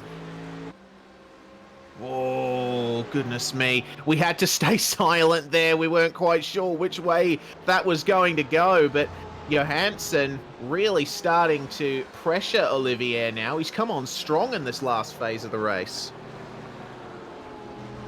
And no doubt, this has been amazing. I think we've not been short of action the whole race in this last 11 minutes is going to be action-packed as well. You can see how much some of these guys want it. Johansson, Whalen would not hesitate to throw a move on the final lap or any time before then, and the traffic's starting to play a role as well. It's so tense, so much to play for. Certainly is slightly awkward between Mr. Miller and Mr. Johansson there, but they managed to get it done. Here's Jason Withrow in the Ferrari versus Marcus Deck, one of the more troubled guys in the field today. He's not had a fun one, making his way back through and gaining 1 more position. Yeah, Deck trying to fight his way back up through the field after he was assigned that 30-second penalty for the contact, and that move he's made just then, he's made it proper, he's made it clean, and that's how we hope to see him race for the rest of the season, because he qualified pretty well and he's raced pretty well. It's just unfortunately one misjudged move cost John Ulmer some time and also cost Marcus Deck time when the penalty was assigned. We're taking a look at the battle for second in GTD right now. It's really closed up in these last few laps. John Miller and Jesper Drelica fighting for the last couple spots on the podium here. And Miller, you notice, is carrying a little bit of damage on his front right. So that could affect his straight line slightly. Both of these cars have seen their fair share of action over the last hour and 20 minutes.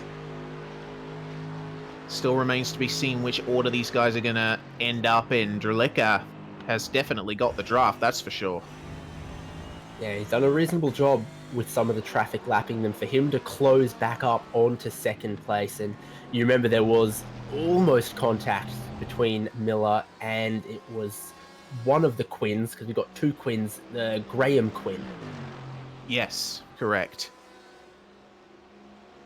Mercedes versus Mercedes, and Drelica will be getting plenty of the slipstream down that straight into this braking zone where the track drops away downhill right as you're about to put on the brakes.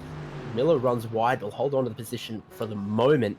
I think that's probably the most difficult braking zone that we've got, and because it's downhill, it extends the length of the braking zone. The drivers have to brake earlier, so that's where some of the moves might happen in the last couple of laps in this battle and the other battles we've got going on as well, Miller's just not looking so confident when he turns into the corners. He's run a teeny bit wide of the apex a few corners recently.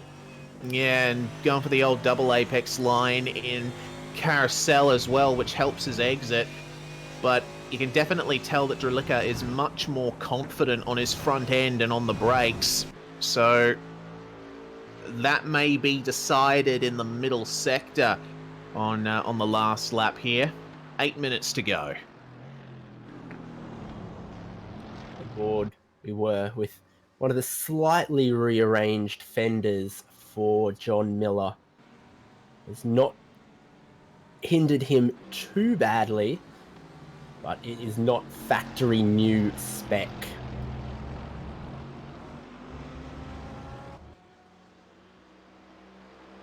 And we've seen this a few times, what John Miller is doing this time.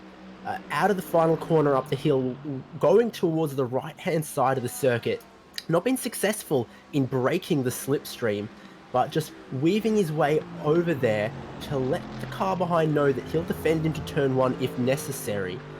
And he draws the opponent across as well. It's a different racing line when they're so close in the slipstream, and maybe he's worried that the chasing car was going to get close enough to have a move into turn 1, just covering it off early. In the end, he was able to go back across to the regular racing line. We definitely saw that in some of the GTLM battles as well earlier. We certainly did, and again, you see Dralica close right up under brakes, coming into the heavy braking zone, but seems like Mr. Miller is focusing quite a bit on his exits. Here's Avatar and Justin Rem as well, who has now taken 10th position in GTLM. We haven't given Rem much airtime in this one in car 88. He's had a bit of a quiet one.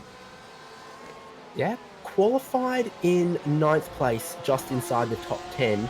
He's running 10th now and battling for 9th place, so that's no big moves up or down the field, and we haven't really had to talk about any incidents involving Justin Rem, so I think that's not a bad race. Certainly not. If that's where your pace was, to be just around the top 10 and hold on to it, not bad. For sure. This guy, on the other hand, has had absolutely everything go right for him. Tyson Meyer and both the GTLM and the GTD leaders following each other. Of course, Brian Lockwood is a bit further down the road than Meyer is, but they are at least not separated by anybody. Yeah, dominant performance for the lead of each category. It's the racing deeper in those fields. It's been very hard fought and very close. Miller, a little bit more gap than he had before. Did not have to defend whatsoever into turn 1 this time. So clearly that Sailor's car has lost a little bit of time somewhere along on the previous lap. Look at this. How deep on the brakes did Browning go? I think he's gotten away with it, but trying to get past Andrew Taylor, I think, is what the move he was doing. And then he's gone so deep into the corner. Yeah, certainly. And sometimes that's what you got to do to protect a position. Just brake a little later than you think you need to and push the car as much as you can around the outside line. So Olivier and Johansson still together. And Harris is starting to close up on these guys as well. On Andrew Caron. 7/10 this lap so far. Caron, you can see, is dealing with some GTD traffic, so the battle for second definitely still on here. Yeah, Harris has obviously been very, very quick. You can't qualify it on pole and not have, some idea on how to drive this car quick over one lap. It's putting the whole race together and the negotiations with traffic that's been a bit of a tougher problem for him, but has no worries whatsoever with Andrew Taylor there, who pulls offline and lets him right on through. When Harris puts his head down, it's quick, but the consistency and the other little things needed over the 90-minute race has been his downfall. So he's trying to close in on Andrew Caron. Absolutely has the car underneath him to be able to do that. You can see he's gone and lost a tenth or so by running wide out of the final corner. That compromised his run He will quickly run out of time though, because 3 minutes 40 left on that clock. It's going to be the white flag for your GTLM class and your leader there quite soon. So if he's going to make a move, he's going to have to close up quickly. He's going to have to get the move done quick or be within striking distance on that final lap. 90 minutes has flown by. Absolutely has. Feels like just a few moments ago we were calling the green flag. Olivier and Johansson still together, and you can see the draft that Enzo has. Moving around a little bit, as you said before, David, taking up real estate. BMW versus BMW through the middle sector. How is this going to go? You can see that that Johansson, he's pushing the car, throwing it into those corners. Meanwhile, Olivier just focusing on what's ahead of him here. I think Johansson has a pretty good shot at this, actually, because when they were battling earlier and the traffic would fall not in the favor of Johansson, it cost him, seconds or so to Olivier, and then he'd catch all of it back up, and then it happened again, and then he'd catch it up again. He's there. I reckon he has the pace. He just hasn't had the opportunity to make the move, and you need a little bit more overspeed to try and get that move done, because Olivier has obviously been very good at defending it, weaving down some of the straights to try and break the slipstream. It's been tough to pass, hasn't put a foot wrong. Lockwood in the pits. Oh my goodness. Okay. This may change a couple of things. Well, Can John Miller retake the lead of GTD in the dying minutes? This is clearly going to be the tiniest of splashes for Brian Lockwood. John Miller had 21 seconds of fuel at the first pit stop. Lockwood, an 18-second stop. He must have thought he was going to go another further lap down to your GTLM leader. That hasn't transpired, so that was just 4 seconds of fuel, but it's the pit lane time that's cost him. His lead was quite significant. Lockwood remains in the lead, but clearly a misjudgment on the fuel, 1 lap short, and he hasn't maybe gone an extra lap down on Tyson Meyer that he thought he was going to, so he's needed just a little bit more fuel.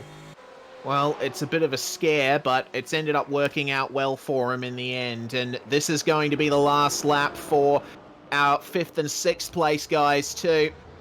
An update on John Ulmer. He retired from the race a few laps ago after I noticed a GTD braking on a straight where Ulmer didn't expect him to, so that's resulted in Ulmer retiring from the race. That's why you can't see him anymore. But these two, this is where the battle is at in GTLM. I don't know how much Johansson has left in these tyres. The best he can do is a last gasp maneuver. But here is your race winner, Tyson Meyer, quirkatized. Almost taking the finish. 1 more lap. My mistake. 20 seconds left on the clock. But this is going to be a very fun lap for him, to be sure. Well, maybe this is it, because it was only 15 seconds or so on the clock when Meyer took that white flag. Maybe his blistering pace has been enough to extend the race 1 lap longer than Brian Lockwood thought it was going to. Yeah, that must be it. I mean, I'm looking at Tyson's lap times over the course of the race, and vast majority of them low 201s, high 2 minutes. So he's certainly gotten the pace down. Okay, so now is the final chance for Enzo Johansson to make his move on Olivier for the last spot in the top 5. Can he do it? He's close. If he gets a good run out of turn 3, he'll have to take all of the slipstream down that straight underneath the Sargento Cheese Bridge and towards turn 5. Think about this though, we've had 45 laps of racing, and there was less than 20 seconds on the clock when Tyson Meyer took the white flag.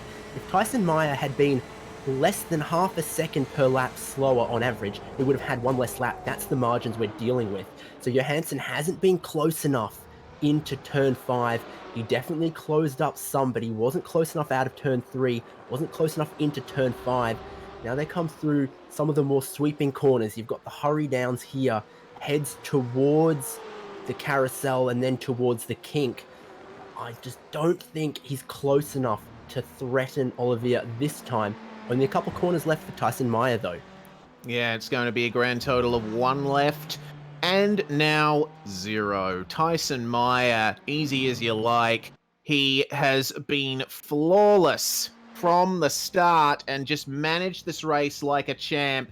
And he will take the win in the first round of the Geodesic Racing GoPro Championship. A fantastic performance from the streamer. And Brian Lockwood looks like he's going to hold on for victory in GTD as well. But how about this guy, Andrew Caron, managing his fuel in the first stint, managed to secure him 2nd place. A fantastic drive for the RSR Esports man. Yeah, he stays out of trouble and stays just ahead of Robert Harris. The pole man ends up finishing 3rd. Reasonable result, but I'm sure he would have been hoping for a bit more. Yeah, you can't help but think Harris will be taking a look at what might have been there. Olivier manages to hold off Johansson, and there is your GTD winner, Brian Lockwood for Racecraft Engineering. Another flawless performance, aside from that quick splash and dash at the end. John Miller, a fantastic drive as well. He started very well and finished in 2nd for his troubles. So good result to come out of round 1. Yeah, no doubt. I'm seeing just a couple more drivers crossing the line. Justin Ram stays ahead of Marcus Deck there, I think. We're going to have a replay of that one. Was there maybe some splutters to the line? And we'll have to wait and see. It was 400ths between them at the line, so looking very close between them. Deck almost getting a top 10 back, but just under half a car length was the gap at the end. Man, what a finish. Indeed, that's what you like to see. Definitely making Race Control pull out that photo finish. So we'll have a look at the results, I think, then. Yeah, of course. Tyson Meyer, your victor for Alpine Stars Geodesic Racing. RSR Esports, Andrew Caron takes 3rd, with Robert Harris finishing 3rd. Brohl, Olivier, and Johansson finish in that order. Whalen and Quinn in the top 8. It's another what might have been there for Graham Quinn. Simon Avatal, Justin Rem, and Marcus Deck complete the top 11. Jason Withrow, a minute 13 behind our race winner. Seth Pierce, Trevor Clement, Philip Wyatt in the top 15, and John Ulmer, one of the heartbreak stories, running very well, but ultimately retiring. Anthony Pisano and Matt Quinn finishing up our GTLM field. Looking at the GTDs, little pit stop problems was not enough to stop Brian Lockwood because he was just too quick out on track, and he wins in his class ahead of John Miller, ahead of the podium completed by Jesper Drilica. 4th place goes Zach Plummer there in the fastest of the Audis. And then 5th place, Gabriel Pereira, gained a lot of spots in his class. Good run by him. Alex Coffard in 6th. 7th place, Shane Cameron. And to complete 3 Team Huge Ass cars in a row, 8th place goes to Andrew Fawcett. Looking further down the GTD field then, David Browning in 9th. Andrew Taylor, the last of the cars to stay out of trouble, in 10th, and then 7 laps down, Jack Anderek, 12 down, John Navarra, 13th down, Mark Herzog and Hayden Gober, and then problems as well for Dan King and Older Stepanovsky, who gets 16th place, and then completed, I think, by Brandon Smizor in 17th. Yes, indeed. So it was a total of an hour, 31 minutes and 39.8 seconds for our leading GTLM. We're going to take a quick break for some messages from our sponsors, but do not go away. The post-race show with driver interviews right after this. You are watching the Geodesic GoPro Championship on the iRacing Esports Network.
Growing up as a kid in Oklahoma, where I'm from, the Chili Bowl is the biggest race that we have.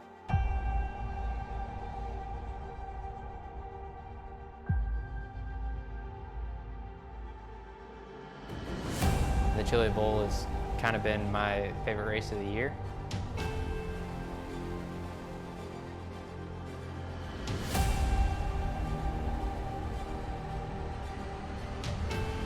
Growing up a dirt racer in Oklahoma, that's kind of the holy grail.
This is fantastic.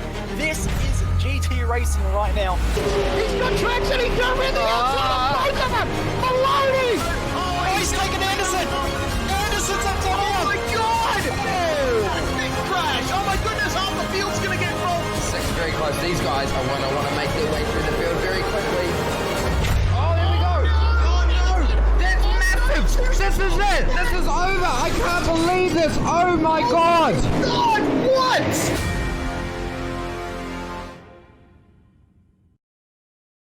Welcome back to the post race. Almost messed up my words there. The post race show in the Geodesic Racing GoPro Championship, round 1 at Road America. What an event to kick off the season, and what a drive from the man in the commentary box with us right now. Tyson Meyer joins us of Car 92. Tyson, won by 30 seconds. Was that what you were expecting going into this? No, not at all. I was expecting to have a close fight with Robert Harris the entire time, and he made a little slip up there in the beginning of the race, and I'm not sure what happened. I think maybe I got a little lucky with traffic compared to him, and then it just kind of snowballed from there.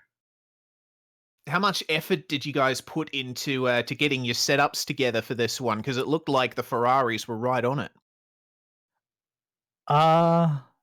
This morning. As you do. So obviously this race for you, first race of the championship, and motivation must be at an all-time high, best possible scenario for the Geodesic guys. But there were some battles all throughout the field. Obviously, I don't think you were first hand in most of them, but the racing out there was pretty good. Yeah, it was great. And lap cars were good for me. I'm not sure how it was for others, but they were great. And from what I've seen on the relative, it looked all right. Unfortunately, I didn't get to partake in much. Well, nonetheless, this must be the best possible result for you coming off this first round of the series. Anything else you'd like to say? Any shout outs, any sponsors? Yeah, I'd like to definitely thank the GoPro team uh, for helping us out here with some giveaways for this league, and Carlos from Geodesic, and Corey Round from Geodesic to help out, and Alpine Stars helping out. It's great to have these sponsors help out and give away some stuff to the league winners, and hopefully, those winners will enjoy the products when the league is finished. And want to thank the Geodesic team for putting this all together and all the effort behind the scenes. That is Tyson Meyer, aka Quirketize for Geodesic Racing. David, you've got our GTD winner, Mr. Lockwood. Well, Brian Lockwood, congratulations on your win in the first round here. Very strong out on track, but of course I've got to ask you, did you short fill it? I short filled it. You already know I short filled it. I was thrown off a little bit by my fuel saving in the first stint. I was ready to go for a regular push stint and then fuel this amount, good to go. But I was kind of playing a game with myself of how little fuel I could take. And that combined with the miscommunication with Luca, who's helped me out on the mic, created a not so great situation. Well, I guess you played with fire, and this time you've been very lucky to get away with being burnt. There was maybe 15 seconds left on the clock when Tyson Meyer took the white flag, so he might have made the race go a lap longer than some people were expecting, but nonetheless, you've just gotten away with that one. What's your impressions of this series of the Geodesic GoPro Championship? I mean, GTD looked a little bit further spread out than GTLM, but I think you are going to have a battle on your hands in future rounds. Yeah, first of all, I want to thank Carlos and everybody else at Geodesic for putting the series on. I personally got lucky with the first round here because my team, Racecraft Engineering, recently spent a lot of time preparing the Mercedes GT3 at Road America for a different league. So all I had to do was jump in, do like 3 warm-up laps, and I was good to go. I had it set up, I had all my marks down.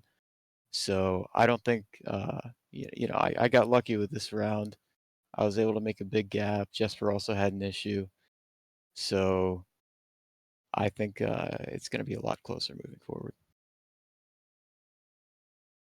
Well, we've got just the 2 classes in this series, and we found that the GTE and the GT3 cars, they're really not that much different. It's only a couple of seconds per lap, maybe only 2 or 3 in some circumstances. So how did you find the traffic out there? Because there wasn't too many bad interactions between the 2 classes, but it did look like it caused some anxiety and a few bent panels out there.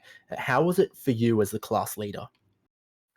Well, I didn't experience too much of the traffic. The only GTE that passed me on track, I think, was Tyson, who was very respectful, very patient. I did hear there was some chaos further back, though, and I'm very interested to see what all that was about.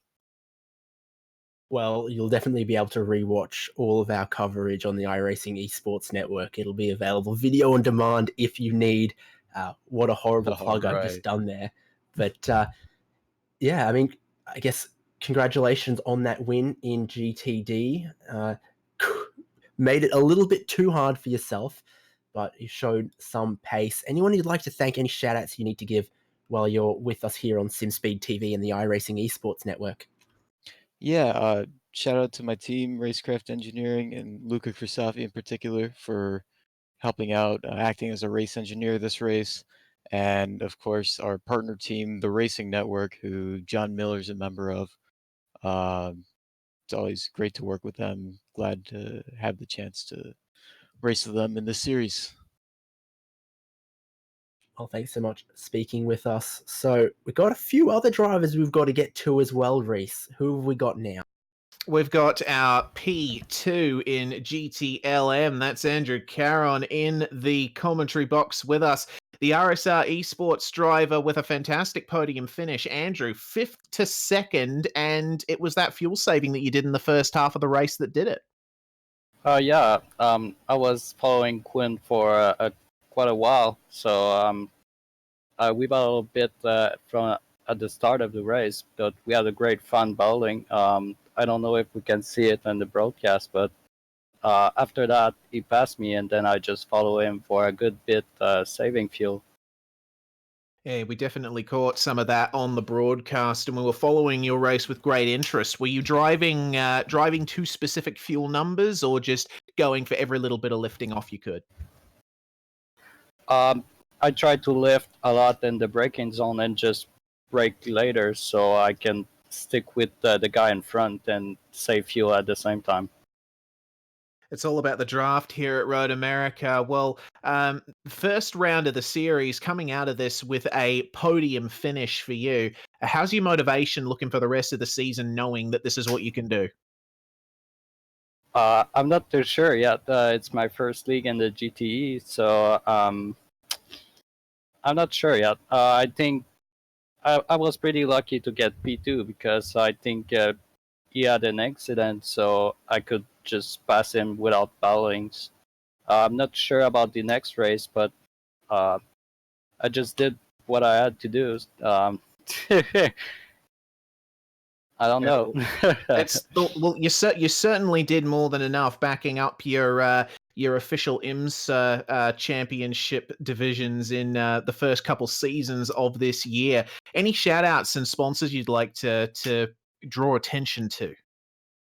Well, I would like to shout out all my teammates and the RSR team. My boss, Anthony Pisano, I think he had an incident in the race, but I would like also to shout out James Wiggett for this awesome paint we have, our new paint we have for all of our car. I would like to shout out to Justin Ray, which was racing in this race, which is a good friend of mine. I think he we like to push each other, and I think that's what makes us better at racing. Certainly, and those are some good-looking machines in the RSR esports camp. That was Andrew Caron, your second-place finisher. Next up, David, we have our second-place finisher in GTD, John Miller. How's it going, guys? John Miller on the podium in the first round must feel pretty good. Yeah, it did. I actually kind of had limited practice time this week, but the setup was very good, and I got a little bit lucky. I think Jesper had some issues ahead of me. He ran a really good race, and Brian obviously was in a league of his own tonight. But I'm pretty happy with the finish. You know, I think you can be pretty happy with that. It's off to a good start for your season. And we go to some other tracks next. Phillip Island is next, and I think that's quite a different character than Road America. What do you like about Road America, and what will you like or not like about Phillip Island? For me, Road America is not one of my favorite circuits. I think Phillip Island is going to be pretty exciting. I'm not sure there'll be quite as many passing opportunities, a lot of sweeping curves and so forth. I think with the two classes, I think it'll probably put forth some pretty exciting racing, though, between the two classes. And the three cars on the podium in your class, all Mercedes. Is that the strongest car overall, or is there some other tracks that we come to where maybe the strengths of the other models in GT3 might make it a bit tougher for you?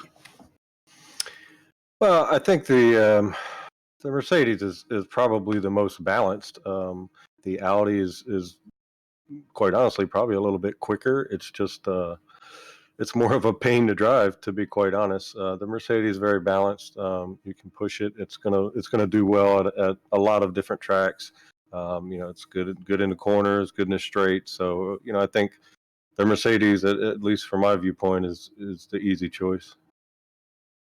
And there's obviously a bit of pit stop strategy in this series with the 90-minute races. Everyone needing to take a stop for fuel and no one taking a stop for fuel and tyres, which makes a bit of sense there. But everyone really went as long as they could on the first stint. What would it require for it to maybe work out worthwhile to try and pit earlier to avoid traffic or to make an undercut? Well, I think you just said it there. It really is going to be dependent upon the traffic around you. So if you're a little bit further back in mid pack, maybe, and you may want to try to do an undercut if you see some traffic ahead of you. I mean, for us, where we were running, and obviously Brian was so far ahead, and Jesper was actually quite a bit ahead there for a while. But for me, I saw no reason to pit early. I felt like that would have just put me in traffic, so I just kind of stayed out as long as I could. Awesome. Well, you're off to a good start in this series if you want to be taking home one of those trophies at the end of the championship. Just keep finishing on the podium. Anyone you'd like to thank, any shout outs you need to give while you're on the iRacing Esports Network? Absolutely. I'd like to thank my team, the Racing Network, also Racecraft Engineering, Brian Lockwood and his team. We work pretty closely together, and he's been very beneficial to me, just kind of picking his brain and trying to improve as a sim racer. And also, I want to thank Carlos and everyone for putting on the series. I thought it was an excellent way to open the season. It seemed like it was pretty clean racing, maybe a few incidences, but from what I saw, everyone seemed to be very respectful, and that's kind of what we're looking for in the series. Thank you so much, John Miller, second place finisher in GTD. And Reese, from GTD, we go back over to GTLM because you've got Robert Harris to speak to. Certainly do, Harris. It was a pole for you, but ultimately, bottom step of the podium. You had a very eventful race, to say the least. Yeah. Tyson actually was a lot quicker than me in the race, and then I was just kind of right in where I was, and then ended up getting behind Jesper and just went way too quick into turn one and had to avoid him and ended up spinning, which didn't help. How was the rest of the race from your perspective? Obviously, there was that drama, but from your perspective, how was the traffic? It was okay in most parts. Most traffic was really good, but there was a few situations where it was a little bit sketchy, especially after my spin when us three were battling and we had to manage our way around the GT3 traffic. That's when it got a little hairy. In terms of your pit strategy as well, how did that stack up for you? We noticed a lot of the guys went in at around the same time. Yeah, I just ran until I had minimum fuel and then pitted. It really wasn't that much of a pit strategy. Well, nonetheless, it's still a podium for you and for Team Tortuga in this championship. And next round, we go to another high-speed track, Phillip Island, but with a few more corners. How's your Porsche going to go there, do you think? I hope it's pretty good there. Hopefully we can improve on our result from this race, but hopefully we can look for a better result next week. Well, 2 weeks. Yeah, in 2 weeks' time, we shall be going to Phillip Island. Any shout-outs or sponsors for you, Rob? I'd just like to shout out Jesper for being in my way. Speaking of Jesper, he is going to be the final driver interview we go to tonight, David. You have Jesper Drilica. Yeah, third place finisher in GTD, and second was on the cards for you, but there must have been a bit of a misunderstanding in turn one. Well, that turn one incident with Robert didn't really hurt me too bad. What really did hurt me, though, what really did hurt me was the fact that I accidentally turned off my traction control like halfway through the race, and I didn't notice until the last few laps. So the car was really squirrely for some reason, and I had to take it easy. It had to be super smooth. I'm sure you guys caught the little spin I had in there in the hairpin, but yeah, I just kind of I was a little brain dead that race, but I'm still happy with the podium. It's good. I'm happy with that. The podium is good points, and you could have started the season worse. It just goes to show that they put the traction control in for a reason, and hopefully you won't make that mistake again. But first round, new season, new series as well. On the podium, can you go better? Well, I mean, Brian's going to be really tough to beat. He's much better at setups I am, and he has a lot more experience in Mercedes. But I've got some. I'd say I have some tracks that I like Road Atlanta and Spa. We'll see how it goes from here. I've just got to spend more time on the setup, spend more time practicing, and I'm sure I can match Brian's pace, if not exceed him, if I put in the effort. So we'll have to see. And clearly, for everyone, the only strategy was fuel only, no tires. But at the end of the 90 minutes, are the tires still holding up well, or is there some degree of management to get the best out of them over the full race distance? I think it's pretty much setup based for me, at least. For the most part, I think every race, unless it's blistering hot, unless it's like 50-degree track temp, 90 minutes should be just fine on one set of tires. Well, thanks for that insight. Congrats on that podium, and we'll see you again in 2 weeks, I'm sure. Any shout-outs, any thanks? Well, thanks to you guys for putting on the broadcast. Geodesic putting on a good league. Thanks to everyone that watched my stream at twitch.tv/Jesperoni. Thanks to my mom for giving birth to me. And, yeah, thanks to everyone. There we go. Well, Reese, I'm going to throw it back over to you now. Yes, indeed. And what a note to finish on as well. I really enjoyed this race, David. This is looking like it's going to be a good series. I cannot wait for Phillip Island in 2 weeks' time. Speaking of, it's a really good calendar we got up for this series as well. Yeah, indeed. I mean, they've selected some great tracks, and there's not too many rounds. We go to Phillip Island next, then it's Road Atlanta after that, then Silverstone, the new version, the current layout. That's going to be a treat as well. I'm sure a lot of people are excited for that. Then Spa, you can't go past GT Racing at Spa. Watkins Glen, also classic. Imola, and then wrapping it up at Sebring. So plenty of racing ahead in this championship, and it really put it on for the full 90 minutes. 90 minutes, if you had a field that wasn't as competitive as this, could get boring, but it did not. We were on the edge of our seat. Plenty to talk, yell, and scream about the whole time through, and I hope we get exactly the same for the remaining rounds.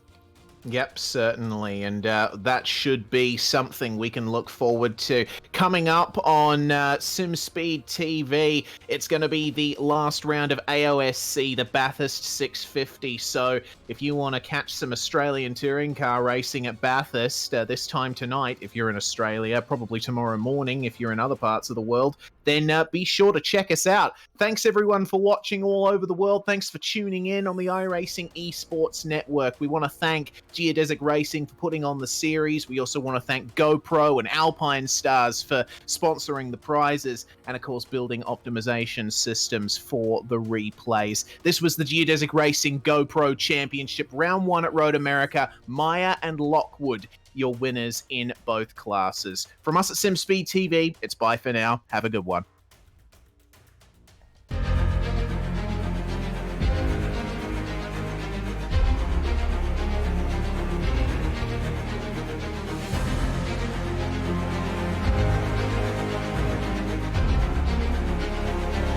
This is fantastic. This is GT Racing right now. He's got traction. He's got everything outside of both of them. Maloney! Oh, he's taking Anderson. Anderson's up to him. Oh my God! Big crash. Oh my goodness, half the field's going to get rolled. Second very close. These guys, I want to make their way through the field very quickly. Oh, there we go. Oh no, that's massive. This is it. This is over. I can't believe this. Oh my God. No!